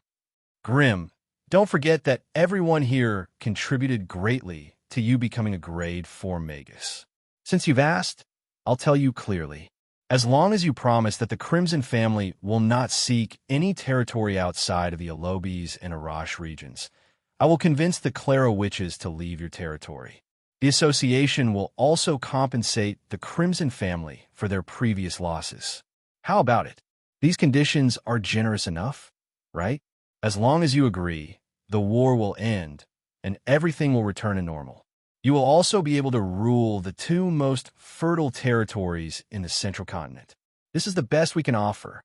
After listening to President Fred's terms of truce, Grimm fell silent for a moment before bursting into laughter. President Fred was puzzled at first as he listened to Grimm's unbridled laughter. Then his face turned ashen. Finally, he couldn't help but shout, Grimm, you'd better not make a mistake. We have 7 grade 4 magi here today, while you only have 3. All right, even if you include the war puppet, you only have 4. Are you so confident that you can obtain the final victory? Grimm finally put away the smile on his face. He looked at President Fred and said indifferently, President Fred, if you had been more resolute just now and refused to compromise with the Crimson family, I would have at least given you some respect. Things have already progressed to this point, and you still dream of a peaceful resolution? No wonder the association is still an empty shell, even though you've been operating in the scattered tower forest for so long. You are not fit to lead the entire Central Continent. For the first time in his life, Fred was reprimanded and looked down upon. His face instantly turned the color of a pig's liver, and the veins on his forehead bulged. His entire face contorted. Fine. Today I want to see just how capable you are. After all, Fred was a wily old fox. Even though he was extremely ruthless, he did not rush up and start a fight on impulse. Instead, he stood behind the witch Clara, acting as if he was still the leader of the Rander family. If you want to fight, let's fight. Why are you talking so much nonsense? Mary had long since been unable to restrain the boiling blood in her body. With a flap of her bat wings, her entire body abruptly transformed into a crimson shadow as she charged forward. Of the 7 level, 4 magi on Count Rander's side, only Fabris was a physique refinement magus. As Gaia possessed the bloodline of the Golden Titan, he also possessed considerable close combat ability. Therefore, the 2 of them exchanged glances and rushed out to block Mary without hesitation. Arms, let's go. We'll give them a good beating this time. Ever since he obtained 2 tier 5 divine weapons, Grimm had never gone all out in a battle. Today, his fighting spirit was stimulated by the opponent's earth-shattering spiritual pressure, and he went berserk for the first time without a care in the world. With a whoosh, golden flames surged out from every pore on Grimm's body, instantly turning him into a 5-meter-tall, flaming giant surrounded by the law of fire. The Grade 4 Lightning Lord Arms was as majestic as a mountain in the shape of a dragon. Thousands of bolts of lightning shot out from his body as he carried Grimm on his back and charged towards Rander's side. With arms as a flying mount, Grimm did not have to worry about defending himself. In the shadow beneath him, the shadow demon was already ready to strike, ready for battle. The book of filth that hung at his waist flew into his hands and began to flip through the pages. The The rank 4 plague spirit Remy appeared in the void, cackling strangely. He turned around and disappeared without a trace. In the next moment, a burning domain that covered the entire battlefield instantly engulfed it.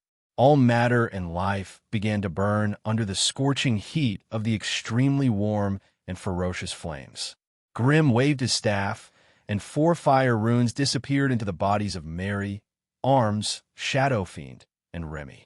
With this flame rune, they also had the authority to move freely in the burning domain, and they would no longer be attacked by the flames. When Grim was ready for battle, 4 terrifying spells bombarded him instantly. Tornado Strike. This was a rank 4 wind-type spell that President Fred had contributed. It had the ability to both attack and bind enemies. Dark Seal.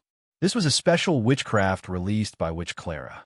Once the Dark Seal was triggered, a part of the body's ability would instantly disappear. Flowing Cloud Waterfall.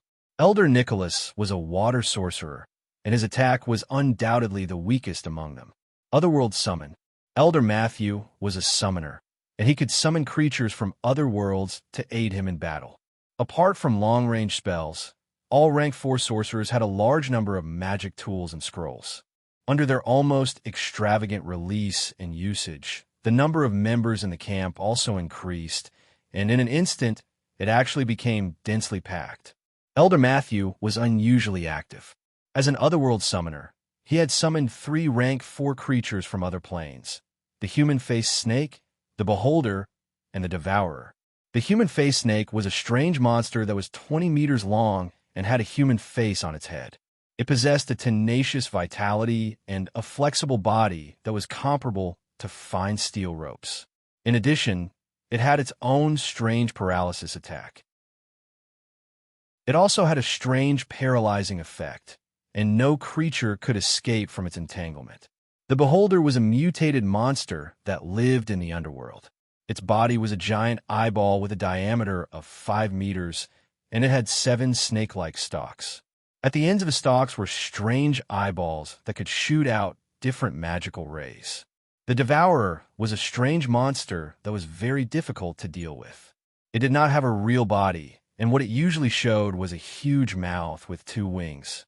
Any creature that was bitten by the Devourer would have their soul shattered and die instantly. In addition to these Tier 4 monsters, a red-eyed monkey crawled out of Clara's sleeve and quickly transformed into a red-eyed tyrant, a powerful berserk baboon. Wizard Merva, on the other hand, took out his puppet amulet and released 2 adamantine golems. Compared to Grimm's party, these veteran rank 4 sorcerers who had dominated the central continent for hundreds of years all had a few rank 4 trump cards. When they gathered together, they instantly turned into a terrifying battle squad made up of pure rank 4 creatures. However, before this battle squad could show off their might, Lightning Lord Arms had already charged forward with Grimm, who had transformed into a molten giant. In the next second, the entire battlefield was engulfed by violent lightning bolts. Amidst the blinding lightning bolts, countless electric snakes slithered around the group of rank 4 creatures, terrifying electric currents wreaking havoc on their bodies. In the blink of an eye, a few creatures from other planes were struck by the lightning bolts and frantically fled towards the periphery of the lightning storm. However, before they could escape, Grimm waved his staff, and an eye-catching ring of fire blossomed in the middle of the battlefield. Wherever the ring of fire went, all the sorcerers and creatures from other planes staggered, unable to stand firmly. This ring of fire contained the law of flame impact, which allowed it to penetrate the defensive spells of the sorcerers and stack its effects on them. While they were still struggling in the midst of the lightning and flames, a flaming meteor fell from the sky and landed on the battlefield. An even more ferocious shockwave of flames and thousands of fragments of the meteor engulfed the sorcerers, causing them to be unable to stop themselves from colliding. The divine fire bead was indeed a fire treasure that was completely compatible with Grimm's soul. Without its help, Grimm would not have been able to cast 2 powerful spells that contained the law of flame so quickly. Moreover, the divine fire bead was a Tier 5 treasure, which had a natural suppression effect on rank 4 sorcerers. Otherwise, no matter how powerful a fire spell was, it would not be able to achieve such a perfect effect. Among the otherworld creatures, only the human-faced snake and the red-eyed tyrant managed to resist the waves of attacks. The other two, the eyed devil and the devourer, did not even have the time or opportunity to display their strength. They wailed and turned into fireflies that filled the sky before disappearing. However, there were also creatures on the battlefield that were immune to the effects of spells. The two 8-meter-tall adamantine golems walked stiffly towards Grim and Arms. They were metal puppets, which were naturally immune to control effects and debuffs. While Grim and Arms attacked unscrupulously, their opponent's spells were also wreaking havoc on their bodies. However, as a Tier 4 dragon, Thunderlord Arms had thick skin and thick flesh. He also had the protection of dragon scales. Although he groaned in pain, he managed to endure the attacks. Grim, who was standing on its back, was surrounded by layers of strange law of fire. Even though he was attacked by multiple spells, he remained unscathed and did not suffer any injuries. This was a defensive spell that Grim had constructed based on the AI chip's calculations. He had carefully chosen the 4 laws of flame that he had grasped to form a defensive barrier. It was impossible for ordinary elemental spells to break through the protection of the laws. Chapter 1298. If I have laws and you don't, then I'll always be invincible. Although the enemy magi had also comprehended the power of laws, compared to Grim, their application of the power of laws was like that of a child learning how to speak. It was laughably clumsy. Not to mention the profound application of the power of laws. Even adding the corresponding laws to ordinary witchcraft attacks seemed so stiff and forced. Although the protective barrier formed by Grimm's 4 laws was only a thin layer, it had an extraordinary power that surpassed ordinary worldly powers. It forcefully dissolved their attacks into nothingness. On the other hand, Grimm's fire spells with the help of the divine fire orb were so painful when they hit their bodies. Their expressions changed drastically when they saw the flames flying towards them. Like a fierce tiger pouncing on a flock of sheep, Grim and Arms combined to form a powerful force that rampaged through the enemy's ranks. They were invincible. No matter which Magus was targeted by them, they could only cover their heads and flee in panic. Seeing that he and the others could not withstand the enemy's attack, Freed dodged the flames that shot towards him while charging towards the Gold Tribe leader, Monash Gaia. Gaia shouted, "Hurry! Hurry up and transform! Only the transformation of the Golden Clan can stop this guy." In the distance, the Golden Chief, who was drenched in sweat as he and the anatomy refinery sorcerer, Fabris, chased after Mary, suddenly stopped. He turned his head to look at the chaotic main battlefield and snorted coldly, "A bunch of trash." After saying this, the Gold Tribe leader roared towards the sky and raised his hands in a praying posture.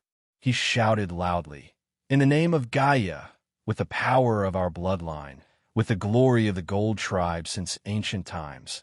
As this voice filled with a strange power spread between heaven and earth, the Gold Tribe leader's originally tall and straight body suddenly expanded and became even more muscular. Behind him, the shadow of a titan that was filled with extreme power, beauty, and a holy aura appeared. Grim, who was chasing after the enemy on his dragon, suddenly trembled and slowly turned around. He looked solemnly at the majestic figure that was rapidly enlarging in the distance. This was a powerful creature that could support the heavens and the earth. It had a humanoid form, and its muscles were strong and sturdy. Its skin was golden, and it constantly emitted the aura of the law of power. Its body was covered in a golden armor similar to that of ancient Roman warriors. It wore a golden helmet on its head and a golden ring on its wrists and ankles. When it opened its eyes and stared coldly at Grim, Grim could feel an unprecedented spiritual pressure coming towards him. The invisible spiritual pressure even caused Grim's robe to flutter in the wind. If not for the protection of the law, Grim would have been sent flying.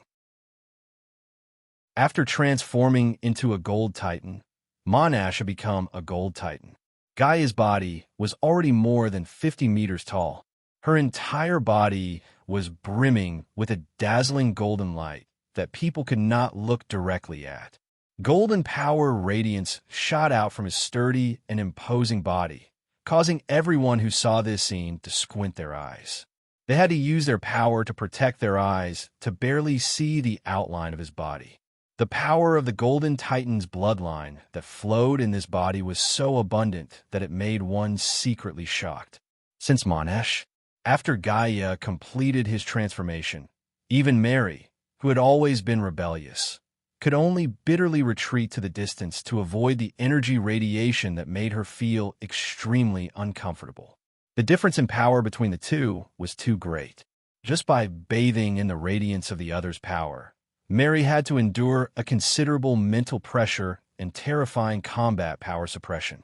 It was a strange feeling, as if she was in another world. "Grim, do you dare to fight me?" Seeing that he couldn't suppress Grim with his mental pressure, the tall gold titan shouted sternly. Although he did not deliberately raise his voice, the earth-shattering sound waves still caused the wizards present to frown. They could only try their best to stay away from this guy. To be honest, when the Golden Titan stood up and projected a frightening mental pressure, Grim's nerves were trembling slightly. However, he still had a relaxed smile on his face. Why wouldn't I dare?" Grim shouted in a low voice. The body of the molten flame giant, which had already expanded to 5 meters, swelled once again, growing to a height of 30 meters before stopping. The law core within his body no longer held back, and it began to pulse rapidly. It was the heart of laws that allowed Grim's body to be filled with an immeasurable amount of pure fire energy after his transformation. He did not become an empty shell because of the sudden expansion of his body. In a high-grade battle, size was not the only key to victory. However, those who were big enough and had strong enough fists would always have an advantage.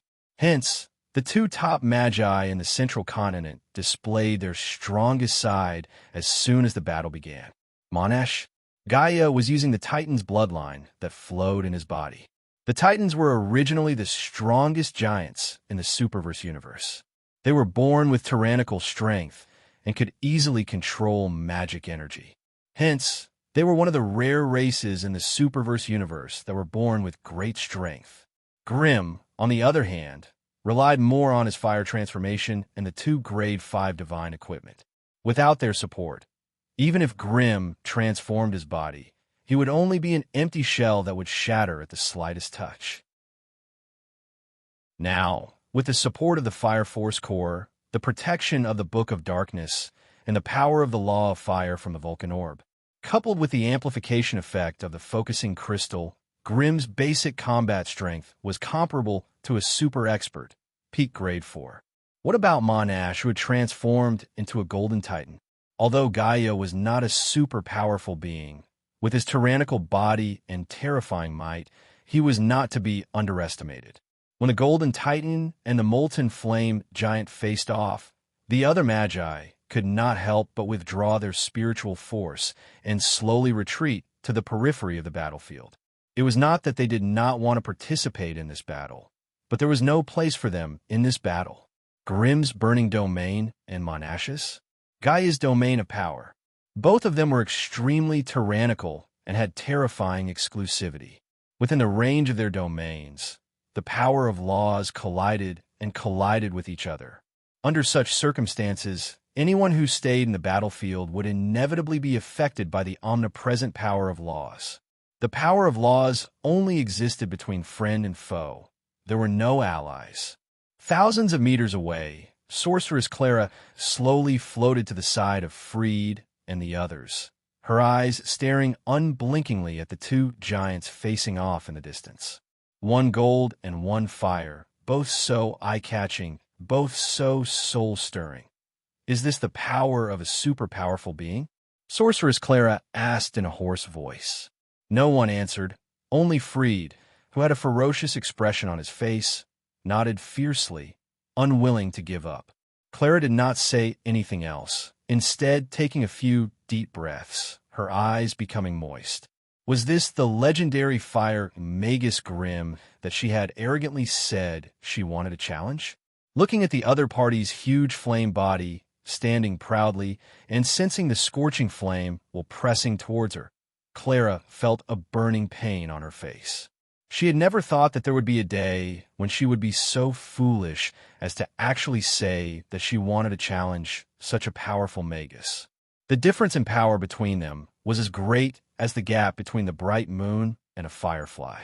Among the onlooking wizards, apart from Clara, who was madly lamenting and blaming herself, the rest of them had ugly expressions on their faces, their expressions ferocious. In terms of time and experience, everyone here was countless times more experienced than Grimm. But looking at it now, the qualifications and status they had been so proud of were like illusory bubbles in Grimm's eyes. Although they looked exceptionally beautiful, they could not withstand even a light prick. Perhaps, what they had done in the past was just like a bunch of clowns in the eyes of the other party. Yet, Grimm did not even spare them a glance, and instead used such a blatant display of strength to give them a ruthless slap in the face. At this moment, let alone Clara, even the other magi felt a burning pain on their faces. If the few Tier 4 sorcerers had the strength to comment on this battle, then those below Tier 4 did not even have the qualifications to watch. The collision of these two enormous domains almost overturned half of the family battlefield. All the low and mid-ranked magi were forced to retreat, retreating to a distance of 10 kilometers in one go. They observed the changes in the battlefield from afar. In actuality, with their strength and eyesight, they could not even dream of seeing the battle from 10 kilometers away. Furthermore, there was also the tyrannical and cruel domain that was blocking the way. They could only sense the madness within the battlefield through the shockwaves from the continuous collisions. They might not know who won and who lost, but they could tell which power had the upper hand and suppress the other party. Super powerhouses.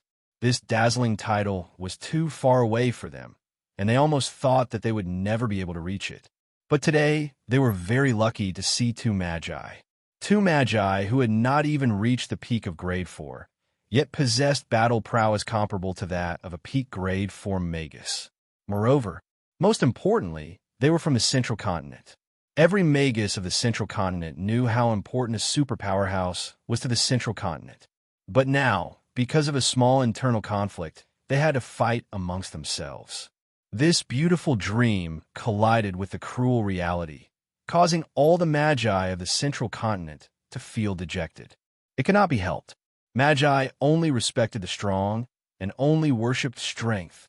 The sudden appearance of a super powerhouse in the Central Continent would definitely break the balance of power, and it would also affect the interests of many magus families.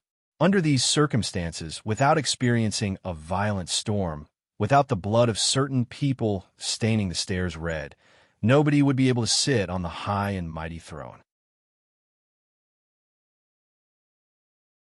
Chapter 1299. A domain filled the air, and laws trembled. Two completely different types of domain energy intertwined, collided, and destroyed each other. Grimm didn't care about the automatic changes of the domain force.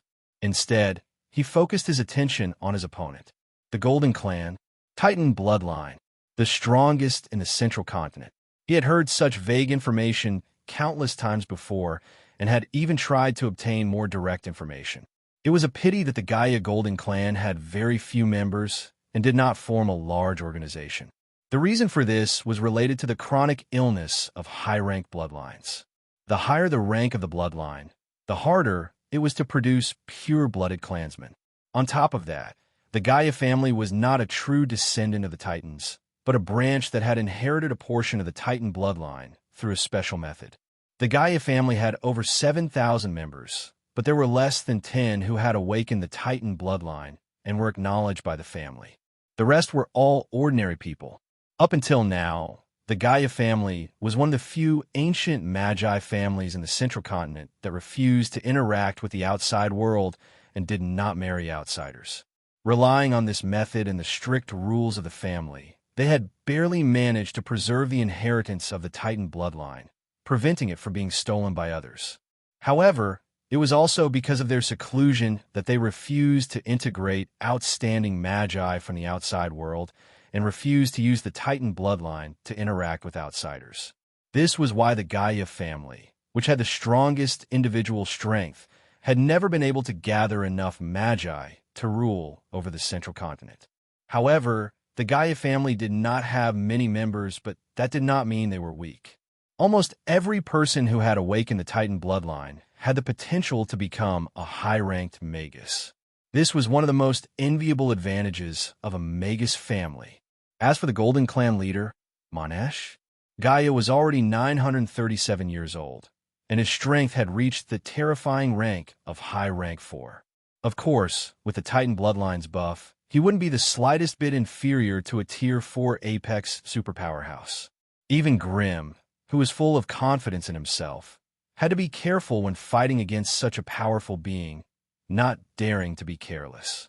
As he faced off against the Golden Titan, the AI chip in the depths of Grim's pupils burned with golden flames, and the blue light it emitted could be seen clearly.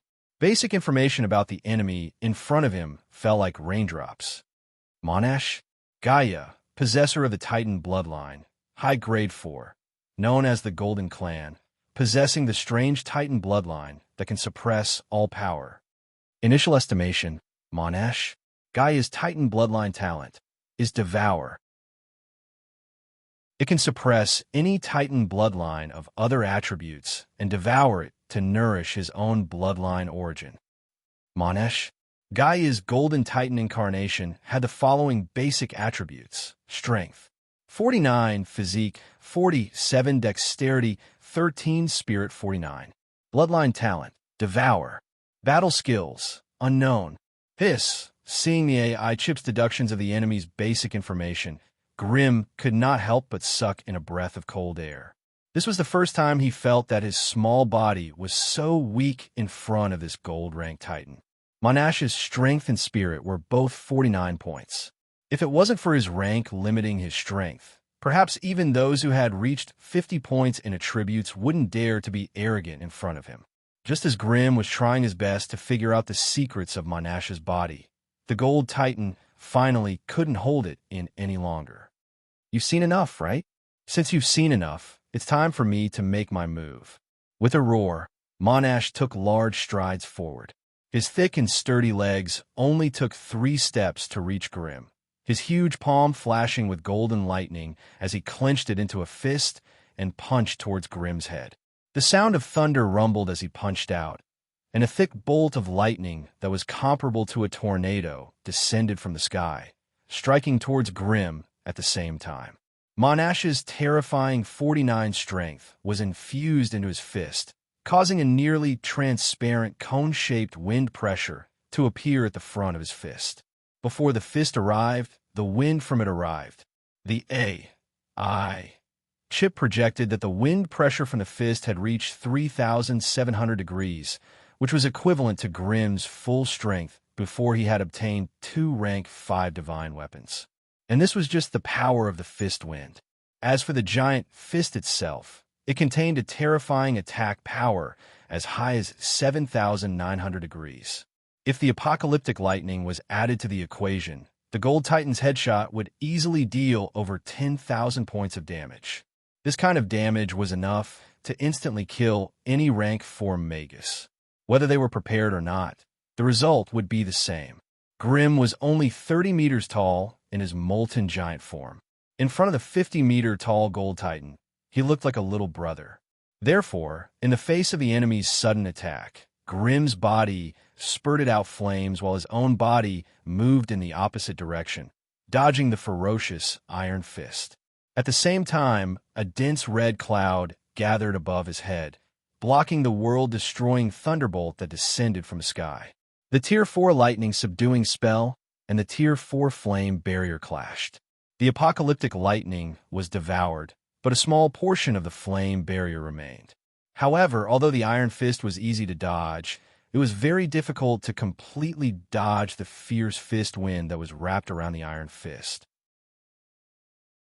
A gust of wind swept through the air, and Grim, who had retreated rapidly before suddenly moving horizontally, was still grazed by the aftershock of the punch. The four-colored flames on the surface of Grimm's body turned sluggish, the power of law disrupted by the wind. The transparent barrier caved in slightly. The faint sound of bones cracking could be heard in the void. Grimm staggered a few steps back, and then his body disappeared into the huge pillar of fire that shot into the sky. In the next second, Grimm appeared somewhere a kilometer away. He stood up straight and stared fiercely at Monash, who was slowly turning around with a horrified look in his eyes. Grimm's flaming hand swiped across his chest, and the caved-in law flame barrier and the energy bones within were quickly restored to their original state. Damn, 49 points of strength is heaven-defying. Just a slight graze had nearly sent him sprawling to the ground. However, when Grimm saw Monash's clumsy movements, he attacked again without hesitation. The first time he attacked Monash, Grimm did not use the focusing crystal or the Book of Darkness as poison. Instead, he used the Fire God's Pearl to condense a lava flint and threw it at Monash. 3,500 degrees. Now, Grimm's casual attack was already comparable to a full-powered attack from before. However, compared to Monash, his strength was still a little weak. Monash, who had adjusted his body and was charging towards Road, didn't dodge the lava flint. He punched out and destroyed the core of the lava flint, allowing the scattered magical flames to sweep across his body. Passing through the flames unscathed, Monash sneered and pointed at where Grimm was standing. The dark clouds in the sky instantly condensed into a thundercloud with lightning snakes and started to strike at Grimm. Grimm had the protection of the flame barrier, so he would not be hit by the thundercloud for a while. However, with it constantly disturbing him, it would be difficult for Grimm to focus on casting spells.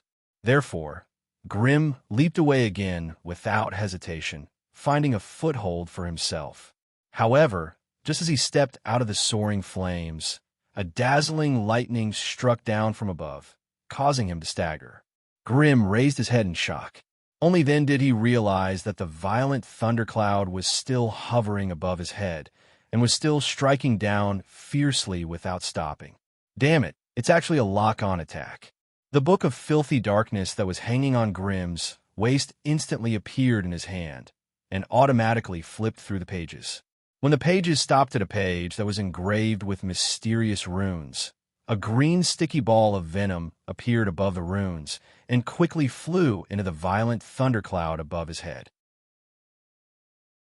A moment ago, lightning flashed and thunder roared, but in the next moment, the violent thunderclouds that were dancing like silver snakes were dyed a wretched green, and the entire world was illuminated by a lush green color.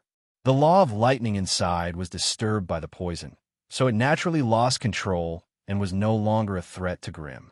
Grimm also took the opportunity to condense 2 lava fireballs and hurled them towards Monash in the distance. Of course, without exception, these 2 fireballs were also destroyed by the thick lightning chain that was shot out from the fireball. After pouncing at Grimm a few times, Monash realized that he could not catch up to Grimm's rapidly moving flame leap, so he did not waste any effort to get close to Grimm. Instead, he condensed violent lightning and struck at Grimm without stopping. A ranged attack? The Golden Titan had never been afraid of such tactics. If a Golden Titan could be so easily kited by an elemental magus, he would not have the qualifications to be called the strongest bloodline magus in the central continent. Hence, in the next half a day, the entire battlefield became a doomsday world ruled by fire and lightning. The violent and ferocious flames and lightning carried the terrifying energy of the laws. Everywhere they passed, everything collapsed into pieces, the ground was scorched, and even the sky was torn open with dark red scorch marks that were difficult to eliminate even after a long time. No matter where the flames or lightning the two threw landed, they would cause slight tremors and changes to the laws of the plane. These attacks that went deep into the laws of the plane were the most terrifying and also the hardest to repair. After being burned by ordinary flames, the place would still be lush and green in less than a year. However, if Grimm's flames of law were to spread through the area, this scorched and withered area would be barren for at least a decade, and all life would disappear. It was just that the laws of the plane had changed. Chapter 1300.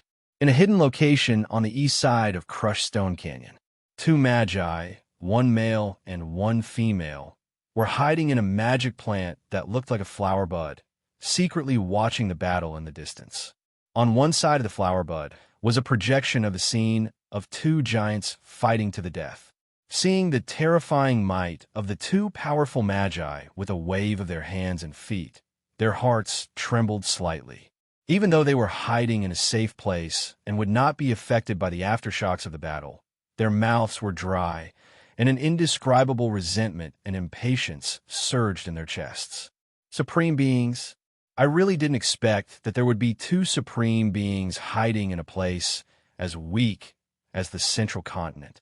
The female Magus angrily cursed. They can't be considered supreme beings yet. The male Magus said coldly. One of them relies on the tyrannical power of his bloodline, while the other relies on a high-grade divine weapon that is compatible with the source of his soul to achieve such might. As for their bodies, they obviously haven't reached the standards of supreme beings yet. Even if they haven't, they're not far from it. The female Magus's face was still full of hatred. If we let the central continent develop like this, it might really break away from the association's control and form a new Magus force. Don't forget that the association sent us here to win over the power of the central continent. If the central continent is lost in our hands, this crime. At this point, the female Magus could not help but shiver, obviously remembering something bad. The male Magus's face was also filled with sadness. The situation in front of them had obviously gone beyond their control. It involved the future of the central continent, and included close to half of the central continent's grade 4 magi. There were even two powerful magi who were not weaker than supreme beings. What could two grade 3 magi do about this? To put it bluntly, they were inspectors of the Magus Association. No matter where they went in the central continent, they would be warmly and sincerely welcomed. However, in the eyes of those grade 4 old fellows, they were nothing more than spies that the Magus Association had stationed in the central continent. Although they wouldn't go as far as to openly obstruct him, they would secretly oppose him and resist him. Moreover, with their grade 3 strength, if they were to recklessly charge into today's battlefield, it was possible that they would be instantly killed by those two terrifying fellows who had gone berserk. Therefore, they would rather hide underground and vent their frustrations to their heart's content, not daring to approach the battlefield at all. What should I do? Thinking of the punishment she would face in the future, the female sorcerer's face was filled with malevolence and fear. What else can we do? Report the situation here and ask the association to send more powerful wizards to control the situation. Otherwise, the male warlock said with a determined expression, magi who were stronger than them. Wouldn't that mean that they could only send the elders of the association? Moreover, looking at the situation today, even if an ordinary elder of the association came, he was afraid that he would not be able to control the situation. The sorceress licked her dry lips. Just as she was about to continue speaking, a gloomy and hoarse voice suddenly sounded in this strange underground space. You two little fellows, shut up. Watch this battle carefully and attentively. In the Magus world, battles of this level are rare. The voice came from the identity rings that the male and female sorcerer were wearing. In the Magus Association, there were not many people who could suppress their identities and directly enter such a wide area. Moreover, this voice was so strange and unforgettable. The male and female sorcerer looked at each other, and the name of a powerful being appeared in their minds at the same time. Savorius. Greetings, Lord Savorius. The male and female sorcerer said in unison, their faces filled with excitement and excitement. Since the headquarters had sent the powerful Lord Savorius here, it seemed that the association was prepared to make a big move. Chill. You two, don't be so noisy. The cold voice continued. Don't tell me you think that we're the only ones who have sent people? Foolish. The faction behind the female sorcerer seemed to have some connection with Savorius, so she mustered up her courage and asked, Sir, did the other organizations also send people? After a moment of silence, the cold voice lazily replied. I haven't found out who the Silver Alliance sent, but it must be that bitch Thuna from the Northern Witch's side. Humph. If there's a chance, I really want to find her to reminisce about the old days. Hearing the resentment in the other party's words, it was clear that the meeting between the two parties would not be as peaceful and friendly as he had described. After a moment, the cold voice suddenly said, You too. Hurry up and leave. Return to the central station and wait for news. Also, recall all the people that have been deployed here. I've already sensed the appearance of a new aura. If the battle starts, you won't be able to escape even if you want to. Hearing the other party's warning, the expressions of the male and female sorcerer who were at the intermediate and advanced stage of rank 3 changed greatly. The male sorcerer hurriedly stomped his feet and grabbed something that looked like a flower bud sticking out of the petals beneath him, causing the flower bud to shrink rapidly.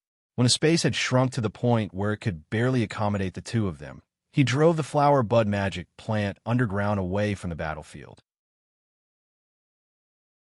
The female sorcerer continuously rubbed the authority ring in her hand, passing orders to retreat to each of her subordinates. Those who were sent to this battlefield were all elites that the two of them had painstakingly nurtured for hundreds of years, and all of them had around rank 2 strength. If they really died here, the two of them would definitely vomit blood and cry bitterly. While the 2 rank 3 sorcerers were sneaking away, some mysterious figures descended near the gravel canyon. It was a strange crystal airship that looked like a devil ray. At this moment, it was hovering in the air 5 kilometers to the northeast of the gravel canyon, silently observing the battle between the 2 powerful beings. The interior of the airship was much larger than what they could see from the outside. In the spacious central hall, more than 10 fellows of different shapes and sizes were wearing the silver robes unique to the Silver Alliance, sitting at their posts and busying themselves. Rat men, trance, snake people, night elves, dark dwarves, pygmies. As far as the eye could see, there was a mixture of different races, giving off a strange feeling as if one had entered the Garden of Life. Lord Tatas, the scouts have been sent out. The footage of the battle will be sent over soon. A silver-robed sorcerer with the body of a human, but the head of a snake reported respectfully. At the center of the hall, on a small platform, the rank 4 puppet master Tatas was sitting quietly with his eyes closed. Hearing this, he slowly opened his eyes. Tatas was not a pure human, but a mixed blood with the bloodline of a pygmy. He was no taller than 3 meters, and his muscles were not developed. His spiritual force was also slightly lower than that of ordinary rank 4 sorcerers. However, as a high-ranked puppet master of the Silver Alliance, most of his strength came from the powerful magic puppet that had fused with his soul. Because of this, his main body appeared to be slightly weaker. Tatas opened his eyes, and the first thing he saw was the scene of the battle in the distance projected on the large light screen. Seeing the 2 powerful magi who could shake the heavens and split the earth with a wave of their hands, Tatas' beady eyes immediately lit up. The Titan bloodline. It's indeed the strongest bloodline in the world. He stared intently at the Titans as he clicked his tongue in admiration. It's a pity that those Titans are too powerful. Otherwise, if the Alliance could capture 1 or 2 of them for research and create some flesh puppets, they would definitely be much more powerful than those clumsy metal lumps. What a pity. What a pity. At the end of his admiration, no one knew what he meant by what a pity. However, his gaze was immediately attracted by another molten giant. Energy body. Fire elemental transformation. These elemental magi only have these few ways of strengthening themselves. There's no creativity at all. Wait, aren't the attack and defense of this fire magus a little abnormal? His main body is only at rank 4. How can his attack reach the level of nearly 10,000? How is this possible? The more Tatas looked, the more surprised he became. With a wave of his hand, he pulled the light screen in front of his eyes and casually put on a pair of multi-purpose engineering glasses. He laid down on the 3-dimensional image that took up almost the entire screen and carefully studied it. Divine weapon. He's using a divine weapon, and it's a rank 5 divine weapon. Gosh, Why are there two high energy reactions on his body? Could it be? Could it be that he has two rank 5 divine weapons on him? Bastard. This lucky bastard. Looking at the flight supervisor's crazy performance of crying and laughing, the many silver-robed magi present could only shrug their shoulders and pretend not to care as they continued with their own work. To be honest, their work was really busy. Not only did they have to calculate and collect all kinds of data and information on this top-notch battle in the central part of the continent, they also had to study the possible direction of the future situation for the higher-ups of the Silver Alliance to make a decision. None of these tasks could be completed easily. It was no wonder that the flight supervisor for this trip was a well-known Alliance powerhouse. Just as the rank 4 puppet Master Tatas was laughing and crying, in another area less than 20 miles away from them, 3 witches of different physiques, appearances, and ages were standing in an invisible barrier, similarly observing and sizing up the battlefield. The leader of the Witches of Death, Thuna, if this name were to be placed in the northern lands, it would be an important figure who could shake the heavens and earth with a stomp of her foot. It was often rumored that she was the most powerful individual among the witches of the northern lands. Beside her were 2 supervisors of the Witch Council stationed in the central part of the continent. One was a rank 2, and the other was a rank 3, belonging to the Dark Witch and the Pale Witch respectively.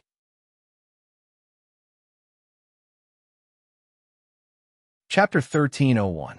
Lady Thuna, what do you think today? Julia, the Pale Witch, asked in a low voice. Tell your subordinates to behave themselves. It's too lively here today. No matter what, our people can't easily show themselves. Thuna looked around, and then raised her head to look at the sky with a solemn expression. The other Magi organizations have also sent people?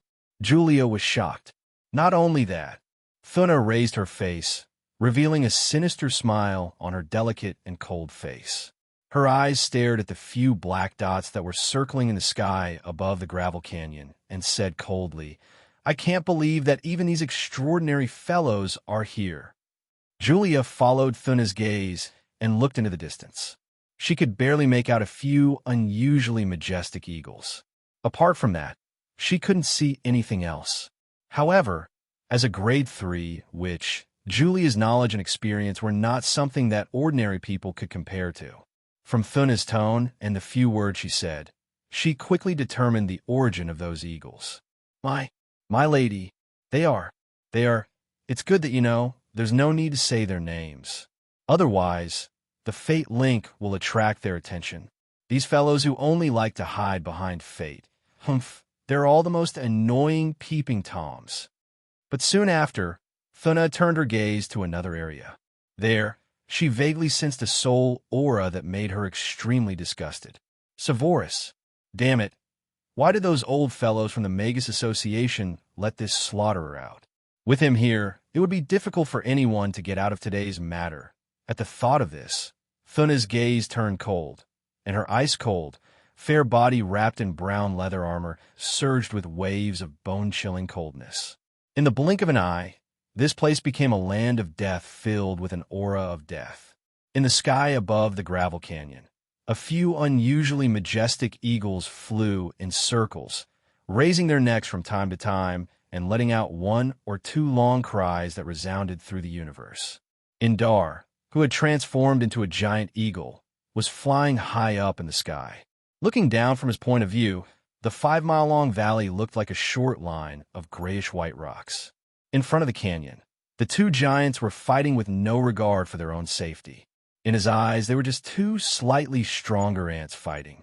Just as he was flying in circles and sensing the terrifying auras that were like dark suns below him, a human face that was condensed from pure smoke appeared in front of him.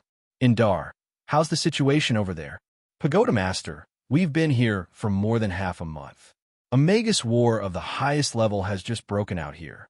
Just like what you're seeing now, 2 powerful beings are fighting for control of the central continent for the next few hundred years. Indar, I've told you many times, don't be blinded by sudden events outside of the main storyline. Your mission is to find the fella blessed by destiny observe, and record how the power of destiny drives the development of the plane. Apart from that, we shouldn't interfere in any Magi's battles or the deceit between Magi organizations. Understood, Pagoda Master. We're following your orders. However, the power of destiny still led us here. After coming to the Central Continent, I sent out the members of the Eagle team to investigate the powerful organizations or individuals that could affect the situation in the Central Continent. Today, all the members of the Eagle team have been led here by the power of destiny. My lord, this place has become a place where the power of destiny is gathering. Something huge is about to happen that will change the fate of the Central Continent. What? The power of destiny has already begun to gather? This won't do. I need to cast the omniscient eye over immediately. Get your people to polish their eyes and pick up their quills to write to their heart's content. We won't have many opportunities like this in our lives. The old man, who was usually the wisest and most composed, was now the most excited and the craziest one. He couldn't help but wave his arms, narrating his excitement like a river. A moment later, a small vertical slit appeared between the eyes of the giant eagle that Indar had transformed into. It opened its mouth to reveal a strange eyeball that was moving nimbly. Destiny! Destiny! I see destiny. There are actually so many powerful fellows with the branches of destiny gathered in this small land. Damn it, let me count. 1, 2, 3. Bastard, why are there so many? There are actually 7 children of destiny here. 7? That's impossible. Indar listened to the strange undulations coming from the third eyeball and could not help but ask in surprise, Pagoda Master, shouldn't there only be one child of destiny? Foolish and ignorant. Indar, you've been in the Prophet's Tower for so long, and you've tracked and recorded so many major events in the plane. How can you still ask such a stupid question? The third eyeball spun around. Do you think that the power of destiny will be like those stupid girls in love, and only love one person their entire life? When you feel as if you have opened the heavenly eye and are omnipotent and smooth in your life, the power of destiny will naturally fall in love with you and place boundless expectations on you. But these gains do not come without a price. Anyone who is favored by destiny is chosen by destiny as an agent. The purpose of their existence is to push the progress of the entire world towards a predetermined direction and trajectory. But once they complete their historical mission, do you think fate will continue to favor them until they die of old age? It can be said that every person who has shown off their existence in the long river of plains was once a lucky person chosen by destiny.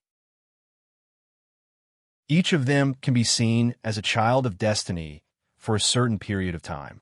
But once their mission is completed, destiny will turn again and focus on the next favorite who can continue to push the development of the world. Therefore, for these fellows, we can call them the children of destiny or the abandoned children of destiny. Their value, their lives were all in the hands of fate that stood high above, and we are the eyes that wander the long river of destiny. This is our mission, and also our glory. Indar could not help but ask as he listened to the truth of destiny from the Lord of Destiny's mouth. Then, who is the lucky person favored by destiny in today's great revolution? Don't be confused by worldly power and authority. Close your eyes and quietly comprehend the flow of the power of destiny. The place where the power of destiny gathers is that. As the strange eyeball continued to speak, its mental language suddenly fluctuated violently. Damn it, damn it, damn it. What's going on? Why are so many people covered by the fog of destiny? The omniscient eye rotated slowly, and when its gaze landed on a certain part of the canyon, a person covered in dazzling red light appeared. The person seemed to be in some strange spell concealment. The person sensed the gaze of the omniscient eye and could not help but raise his head to stare coldly at the giant eagle. When he did not sense any danger or threat, he retracted his gaze and continued to watch the battle in the distance. The moment this magus appeared in the omniscient eye, the strange eye embedded in the top of the Prophet's Tower in the Sky City that was tens of thousands of miles away shot out a strange, dazzling light. Unfortunately, before the Lord of Destiny could clearly see the main line of destiny on the person. A thick fog surged from all directions and completely covered the person. It's Savorius. He's the fiercest of the super beings in the Magus Association. Since the association released him, they definitely want him to stir up trouble in the Central Continent. His body is filled with the aura of Mustana the Peeping Tom. Mustana's ability as a prophet isn't that great, but he can still use the power of destiny to cover the main line of destiny of a Magus for a short period of time. Forget it. Let's give up on him. We'll look for the next one. The giant eagle circled in the sky, and very soon, it had searched the entire battlefield. Tardas of the Silver Alliance is here, and so is Thuna of the Northern Witches. 11 grade 4 magi from the Central Continent are here. 7 of them are gathered together, and 4 of them are hiding in different regions. Judging from the flow of the power of destiny, they aren't the main characters today. Looks like the main character today is one of the 2 in the battle. Let's go, Indar. Let's go meet the child of destiny today. With that, the giant eagle no longer hesitated. It flapped its wide wings and flew towards the main battlefield that was still in the midst of a fierce battle. At this moment, it had already become a doomsday world. Once the 2 powerhouses who stood at the pinnacle of the world attacked without restraint, the destruction they caused to this world would be too great. Close to 400 miles of space was already in a state of desolation, and the people were in a terrible situation. As far as the eye could see, there were frantically rampaging magical elements everywhere. There were spatial distortions caused by the collision of laws, and strange scenes caused by the mutation of the laws of heaven and earth. The once dark and glossy land was now dry and cracked, and the soil had turned into strange substances that resembled ceramics and crystals. Terrifying heat waves rose from the cracks in the ground. Dark red, viscous liquid magma rumbled and flowed under the ground, gathering into small pools of magma in the deep pits left by the explosion of many magma fireballs. The land was already in such a miserable state, and the sky was densely covered in dark red scars.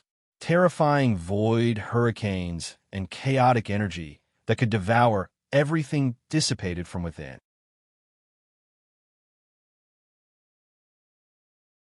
Chapter 1302. Grim was cruising at high speed. Compared to the Gold Titan, his advantage lay in his sharp fire element spells and excellent mobility. If they were to compare the power of long-range spells, Grim would definitely have the upper hand. However, if they were to consider their vitality and strength, Monash's Golden Titan would have an overwhelming advantage over Grim's Molten Giant.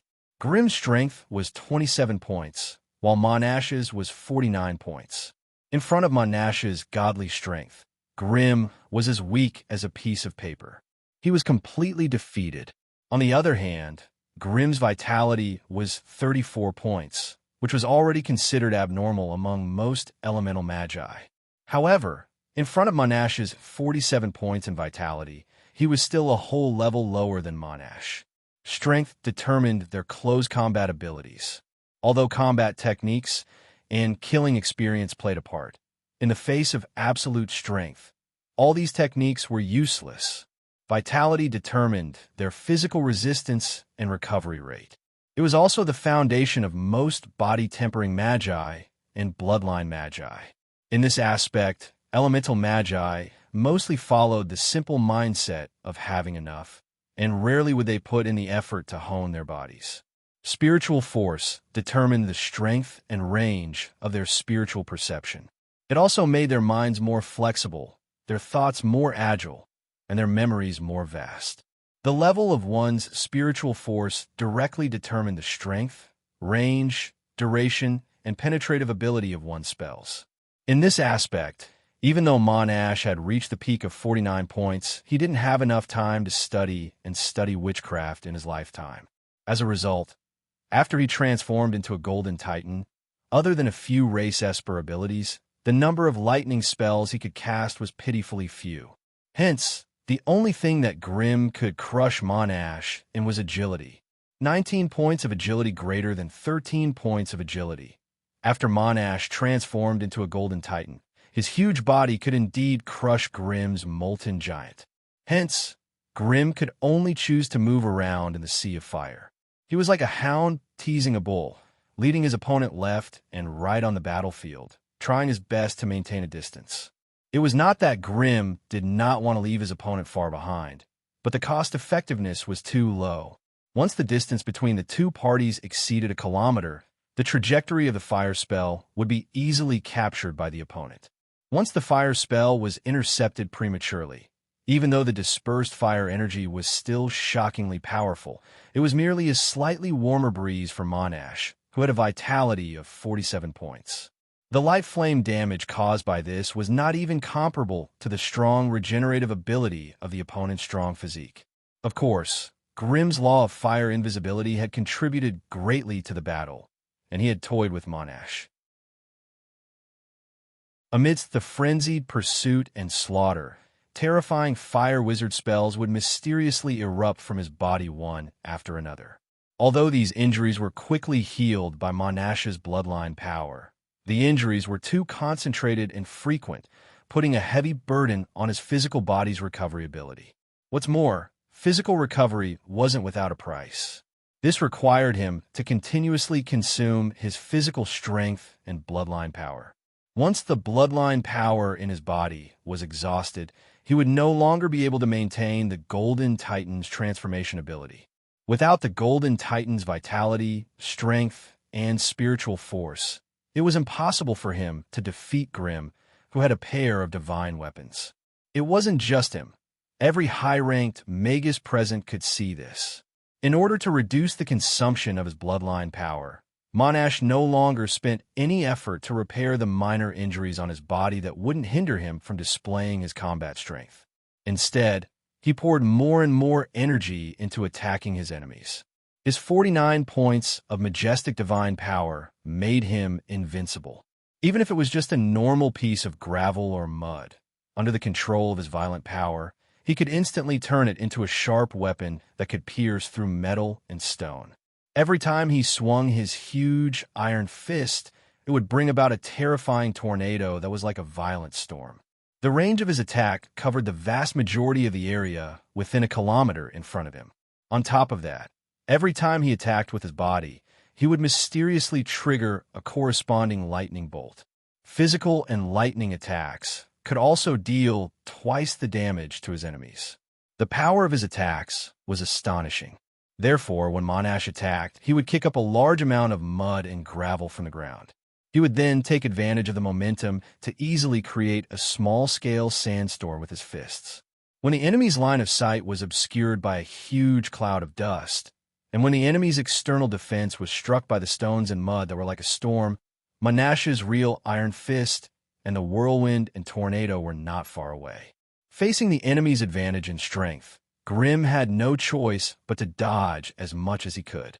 After a normal sandstone was swung by 49 points of violent strength, the entire stone could even turn into a small fiery meteor with a blazing front end and a scarlet tail of flames trailing behind it. Most of the gravel was not sturdy enough and would be burned to ashes by the friction with the air halfway through. However, the remaining gravel would be able to pierce through Grimm's flame shield. Even a Tier 4 flame shield would tremble and be riddled with holes. The sand and gravel that broke through the shield could even deal considerable damage to Grimm's molten body. Unlike elemental sorcerers who tried their best to grasp the power of laws, bloodline sorcerers did not have an extreme desire for the power of laws. Most of them pursued the purification and atavism of their bloodline. Relying on the research of bloodline witchcraft, they strived to reach the peak of history like the ancient demons.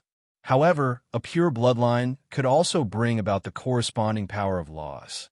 After Monash's Golden Clan transformed into a Golden Titan, they had also grasped the power of laws of strength and lightning. Moreover, the power of this law did not require them to figure it out bit by bit like elemental sorcerers and to study and practice bit by bit. As long as one's bloodline reached a certain level, the comprehension and familiarity of these laws would flow directly into their soul origin through their strange bloodline inheritance. It would be as if they had been immersed in studying these things for countless years. Therefore, high-grade bloodline sorcerers could only use the power of laws instinctively. They could not be as flexible as elemental sorcerers. Take Grimm, for example. He had come into contact with the power of laws for less than 200 years, but in terms of innovation and usage of the power of laws, he completely crushed Monash, an old sorcerer who had advanced for more than 900 years. The Golden Titan's powerful power and lightning laws were clearly separated in Monash's hands, and they did not interfere with each other. Although there would occasionally be situations where the Golden Titan's body and magic attacked at the same time, it was more of an extension of the Golden Titan's powerful battle instincts. It was not because Monash had made any improvements or innovations. On the contrary, Grimm, a newbie who had come into contact with the power of laws for less than 200 years, had created many strange things such as the Law of Flames and the Law of Shields. This gave him an advantage in the battle against Monash. At their level, ordinary physical and elemental attacks could not even leave a mark on their bodies. Only attacks imbued with the power of law could break through the force field defense or the skin of the body and cause true damage. To a certain extent, Grimm's Law of Protection and Monash's powerful physique had miraculous effects similar to the immortal bodies of body refinement magi. The only difference was that they had achieved it in different ways. The terrifying battle that had lasted for 10 hours had accumulated terrifying injuries on Grimm and Monash's bodies. Both of their stamina and energy had begun to decline, and they could no longer maintain their peak state.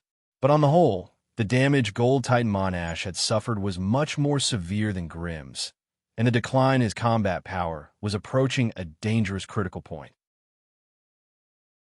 Once this critical point was crossed, the bloodline force in Monash's body would no longer be able to maintain his huge body.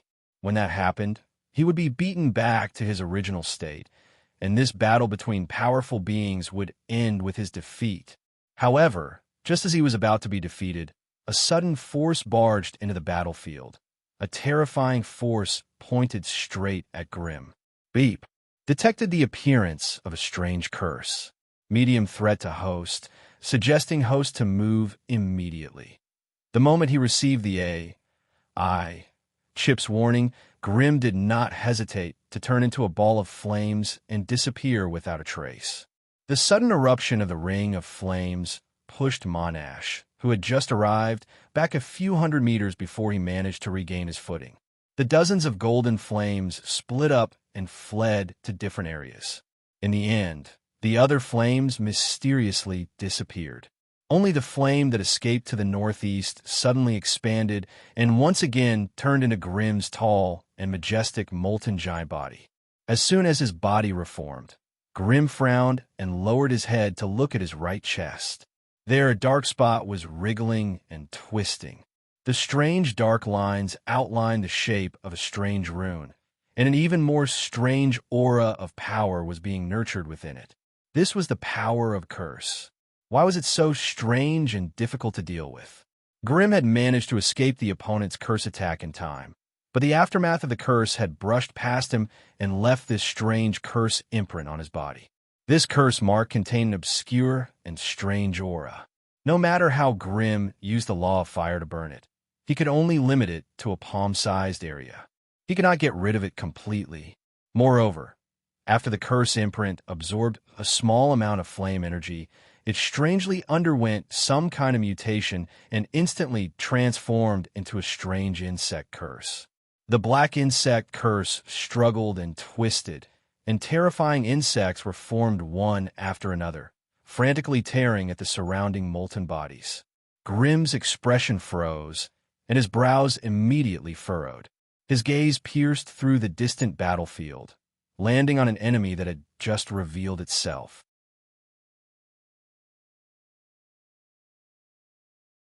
Chapter 1303. Sevorus. This is an internal conflict within the Tower Forest. What does your Magus Association plan to get involved as well?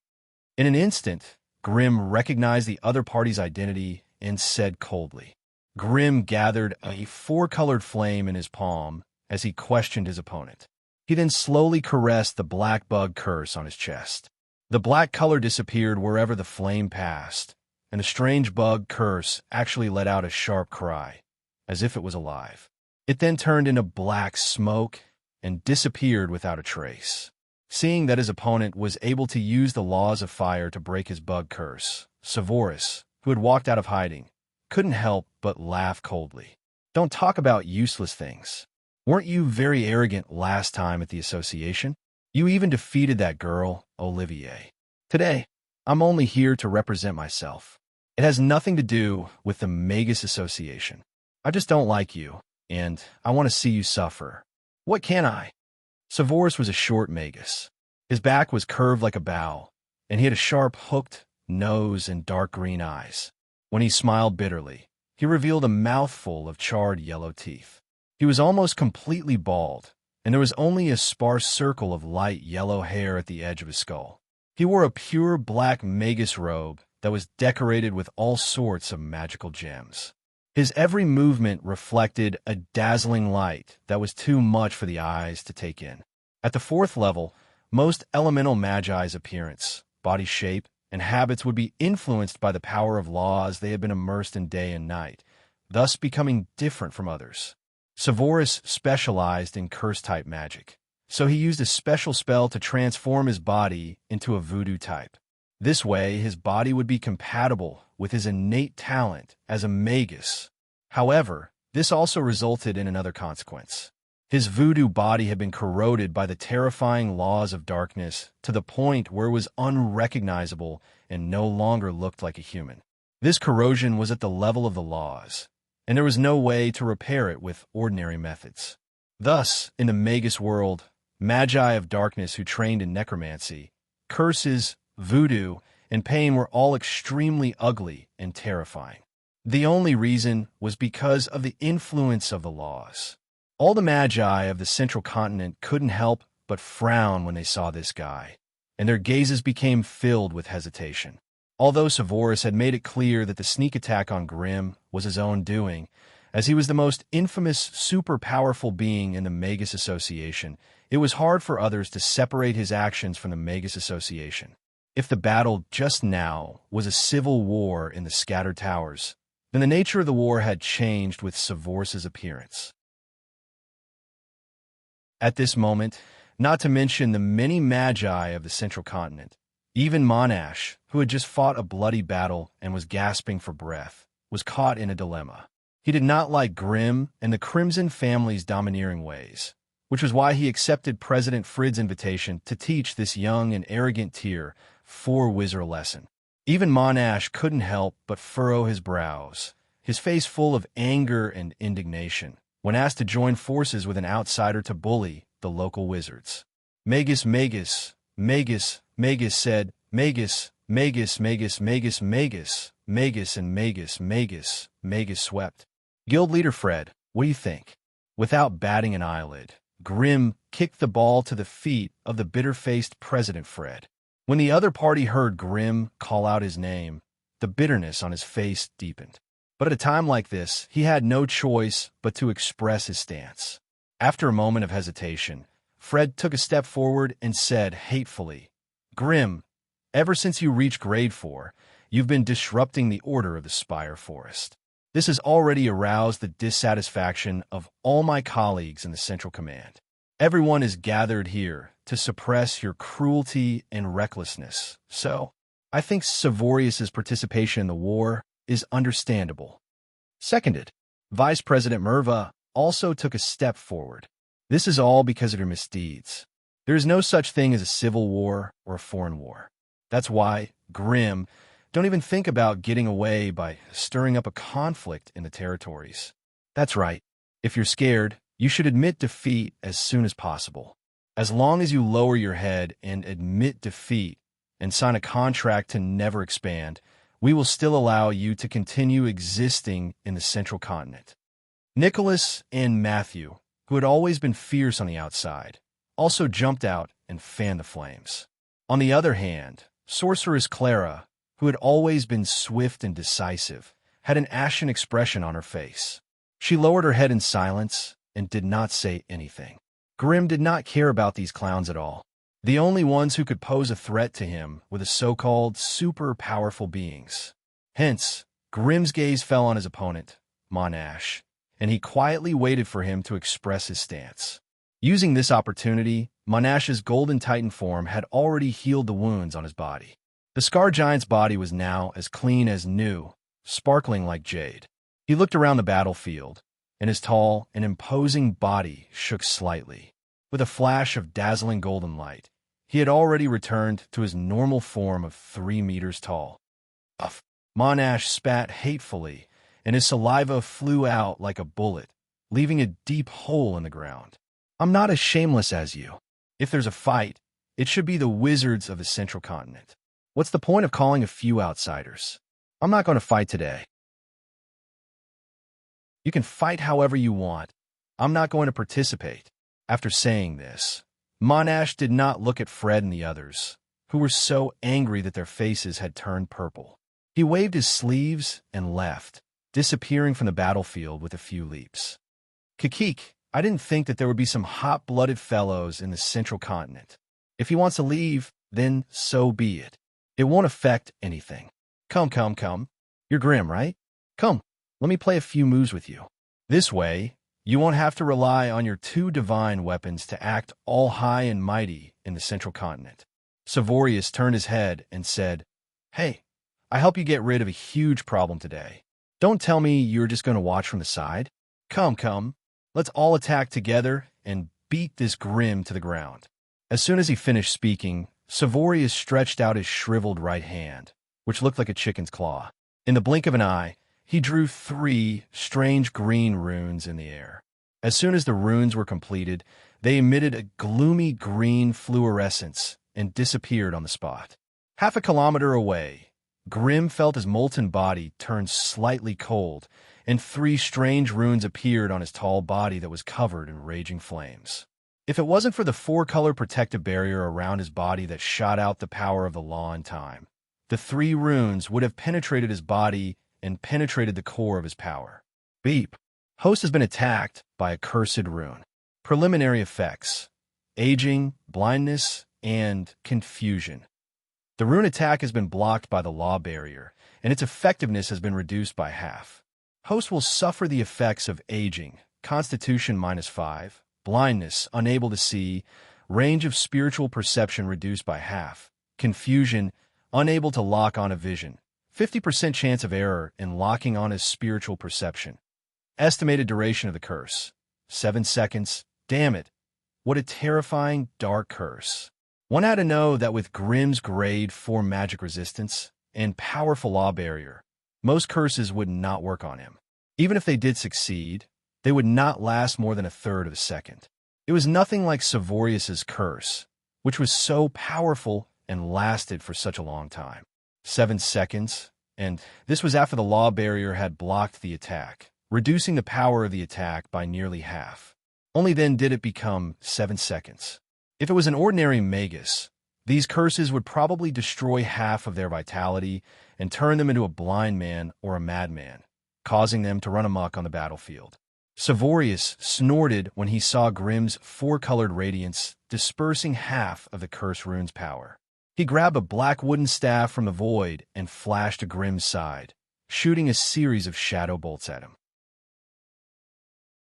Grim sensed his opponent's approach, but the moment the curse descended, his eyes seemed to be covered by a layer of black cloth, and he could no longer see the outside world. His spiritual perception was also messed up by the chaos curse, and it was difficult for him to determine if the target he had locked onto was a real enemy. Left with no choice, Grim's body surged with flames, and he used Flame Leap to move 1,000 meters away. At this moment, Frida and the others who were at the periphery hesitated for a moment, but their expressions turned sinister. They took out their magic weapons and prepared to attack Grim. On the other side, Mary, Arms, Shadow Fiend, Remy, and the huge puppet dragon naturally would not sit by and watch. They all spat out dazzling lights and charged forward. Seeing that everyone else had charged forward, only sorceress Clara remained where she was with a deep frown. Frida could not help but speak sternly. Clara, Your Rander family is already at war with Grimm's Crimson family. Do you think you can still be kind? If you miss this opportunity, how are you going to fight against Grimm? Don't forget, he's already a powerful being. If we don't work together, we'll only be defeated by him one by one.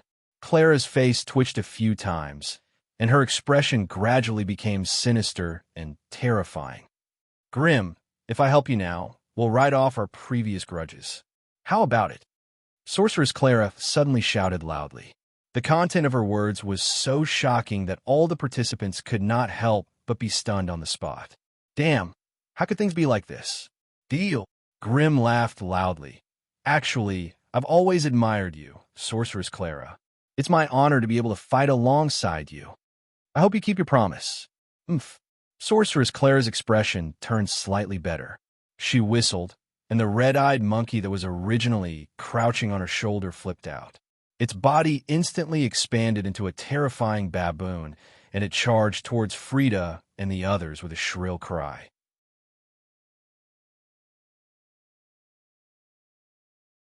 Chapter 1304. As soon as the battle began, Grimm summoned the Shadow Fiend in front of him without hesitation. The previous battle was a fair duel between two peak magi, so a puppet like the Shadow Fiend was not suitable to participate. Otherwise, even if the victor was decided, the Monash family's leader would not be convinced. In the future, even if Grimm had the power to unify the central region, he would still have a prominent position for the Monash family's leader. Let alone Grimm. Even if others wanted to unify the central region, they would have to think of ways to rope in the leader of the Golden Clan who had heaven-defying strength. After all, the other party's strength was the strongest guarantee of his position. Therefore, if Grimm wanted to convince his opponent, he couldn't do anything that would infuriate him. Now, his opponent was Severus from the Magus Association. This way, the nature of the battle would change. The two of them were no longer competitors, but true enemies. If he held back now, he would only be ridiculed by the opponent. Therefore, as soon as he sensed the power of Severus' curse, Grimm summoned the Shadow Fiend in front of him. As soon as the Shadow Fiend's dark and misty aura appeared, Severus immediately sensed it. He immediately opened his mouth, which was full of withered yellow and scattered teeth, and laughed coldly. Shadow puppet? Hee, Grimm, don't think you're the only one with something like this. As soon as he finished speaking, the shadows behind Severus fluctuated, and a familiar energy aura spread out. The Shadow Fiend, who was hiding in the shadow under Grimm, opened its dark eyes and carefully scanned and sensed the shadow behind the cursed sorcerer. Sure enough, in the dark and deep shadow space, it sensed a strange figure that it could not be more familiar with. The opponent also had a shadow puppet, and, judging from its aura, it was a rank 4 shadow puppet. The Shadow Fiend's dark eyes immediately lit up. It jumped out without hesitation and took the initiative to challenge the hidden opponent. 2 balls of black flames lit up in the shadows behind Severus. A strange fellow that was equally tall and made of shadow steel opened his eyes and revealed a cruel smile. Then he slid out. On the huge battlefield, witchcraft was flying everywhere and flames were burning everywhere. As they swept across the sky, they would also leave fragmented afterimages in this space. As for these broken shadows, some were as large as millstones, while others were as small as needles. They became the battlefield where the 2 shadow puppets chased and killed each other. Their figures would not be revealed in front of people, but they would quickly jump and chase each other in the shadow space. Even if they occasionally clashed, it would only be for an instant. They were so fast that people could not detect them, and it was even harder to catch them. They were like 2 ghost assassins without bodies, frantically chasing and killing each other. The small energy storms that erupted in the shadow space outlined the path of their chase and killing, but also revealed the fierceness and danger of their battle. The same unfathomable dark techniques, the same indestructible metal body, and the same fearless killing methods. It was precisely because they were of the same origin and had too many similarities that their battle to the death became exceptionally difficult. In fact, it even became an extremely bitter battle. But on the whole, the Shadow Fiend still had the upper hand. The reason for this was that it had 2 rank 4 magic tools, while its opponent had nothing. All it had was a shadow puppet that had outstanding craftsmanship. Seeing the Shadow Fiend being defeated by the shadow puppet, Grimm could only sigh helplessly. After all, the Shadow Fiend had already shown off in front of the Magus Association. If the other party did not take measures to counter it, then even he would have to look down on the Magus Association. The Magi were all fighting in pairs, especially around the rank 4 Thunder Dragon. There were all sorts of strange summoned beasts and wizard beasts surrounding it, each with their own methods of killing. Although their strength could not compare to the Thunder Dragon, they gathered in groups and did not fear death. The Thunder Dragon roared repeatedly, but it could not escape. Mary, Remy, the Plague Spirit, and the clumsy puppet dragon had to face 5 rank 4 Magi. The situation was extremely dangerous. Frid, Merva, Nicholas, Matthew, and Fabrice, none of these 5 were good at fighting. They used their summoned beasts and wizard beasts to tie down the Thunder Dragon, which was the strongest among them, while they focused their attacks on Mary and Remy. This instantly put the 2 Magi in an extremely dangerous situation. At this moment, the Carrara witches actually changed sides, leading the Berserk baboons to resist the attacks of Frid and the others. This indirectly alleviated the crisis of Mary and the others' rapid defeat. Although Remy and the puppet dragon were both at rank 4, they were clearly no match for a bona fide tier 4 sorcerer in terms of strength. 2 rank 4 Magi, Mary and Clara, along with 2 pseudo-rank 4 Magi, Remy and the puppet dragon, were fighting against 5 Magi.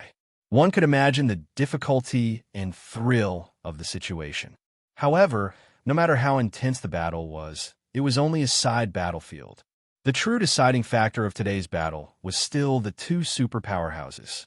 Ordinary Magi did not have the qualifications to participate in this battle. Grimm was currently in a very bad state. Savora's curse had extraordinary penetrative properties. Even with the protection of the 4 Law of Fire, Grimm could not escape. The aging curse could reduce vitality. The weakening curse could reduce strength. The blinding curse could reduce perception. The slowing curse could reduce speed. The chaos curse could disrupt one's consciousness. The herpes curse could cause a large area of the target's body to develop blisters. The insect curse could absorb a portion of the target's magic energy and turn it into insects that would eat the target's flesh. The tongue curse could enlarge the target's tongue and fill their mouth, causing them to lose the ability to cast spells. The madness illusion could cause the target to hallucinate, causing them to act crazily. As a super powerhouse, Savoris was most proficient in using a series of curses to turn his enemies into soft-footed crabs, then using various powerful magic wands or staffs to put them down. The reason why Savoris was so frightening was because he had a powerful tool that was completely compatible with his soul, the Book of Curses. It was also a Tier 5 soul equipment. Savoris held the Book of Curses in one hand while drawing lines in the air with the other. Every time he condensed a curse rune, it would instantly disappear and reappear on Grimm's burning body. Grimm was already sick of these curses that could not be defended against. He roared loudly and condensed one crimson fireball after another between his palms, then threw them at his enemy. Every time this happened, Savoris would turn to billowing black smoke and disperse, before condensing his body in another area. Like most elemental magi, who could transform their bodies into energy, Savoris did not have any vital points, so he naturally did not fear the fireball. However, just because he did not fear fire didn't mean he did not fear the law of fire. The greatest characteristic of the power of laws was its exclusivity. Once a certain law gained the upper hand in a certain area, it would naturally begin to infect the laws of the surrounding planes, trying to assimilate them. This was a characteristic of laws, as well as their instincts. It could not be suppressed. Hence, when the law of fire swept across the horizon, even Savoris' law of curses had to retreat, and he had no choice but to gather even more power to resist it. However, the innate nature of the law of curses was that it could not compare to the law of fire's ferocity and violence in a head-on confrontation. Hence, even though both sides were evenly matched on the battlefield, and the power of laws was locked in a stalemate, Grimm still had the absolute upper hand. He used ferocious and berserk fire spells to chase Savorius around, and he couldn't find a foothold. Grimm's molten giant was like an indomitable god of fire. His body was surrounded by blinding golden flames, and the entire area was filled with extreme heat that could corrode bones and flesh. He raised his hands and threw a series of lava fireballs, instantly engulfing a certain part of the battlefield in a terrifying wave of flames. Every time Savorius got close to his body, Grimm would raise his huge lava hand and slap it down. In the wave of magic flames that soared into the sky, the black smoke that Savorius had turned into was smashed into pieces. When he charged out of the sea of fire with great difficulty and reformed his body somewhere else, the black robe on his skinny, hunched body was already tattered and could hardly cover his body. Cough, cough, cough. Damn it! Savorius coughed violently, coughing out the shockingly high temperature and annoying flames from his lungs. Only then did he feel a little better. Out of the few laws of fire that Grimm had grasped, there was an extremely rare flame invisibility. It could conceal one's body with a fire spell and cast it on the enemy without anyone noticing. It was because of the existence of this strange law that Savorius's battle was so difficult. Once the strange law of fire invaded one's body, even Savorius would have to expend a lot of effort to expel it from his body. During this period of time, even a rank 4 cursed wizard like him would have to turn pale at the thought of the flames attacking him from both sides. Damn it! Didn't Grimm advance only 200 years ago? Why is he so adept at using the power of laws? Bastard, bastard, I've been tricked by those old foxes from the headquarters again. While cursing angrily, Savorius quickly split and regrouped, dodging the various fire spells of his opponent. Every time there was a gap between his opponent's attacks, Savorius would cast all sorts of vicious curses. Both sides were entangled, quickly wearing down the other's stamina and energy. You're tuning into the Warrior Lore YouTube channel. Don't forget to subscribe and join us on this journey to catch the most captivating stories.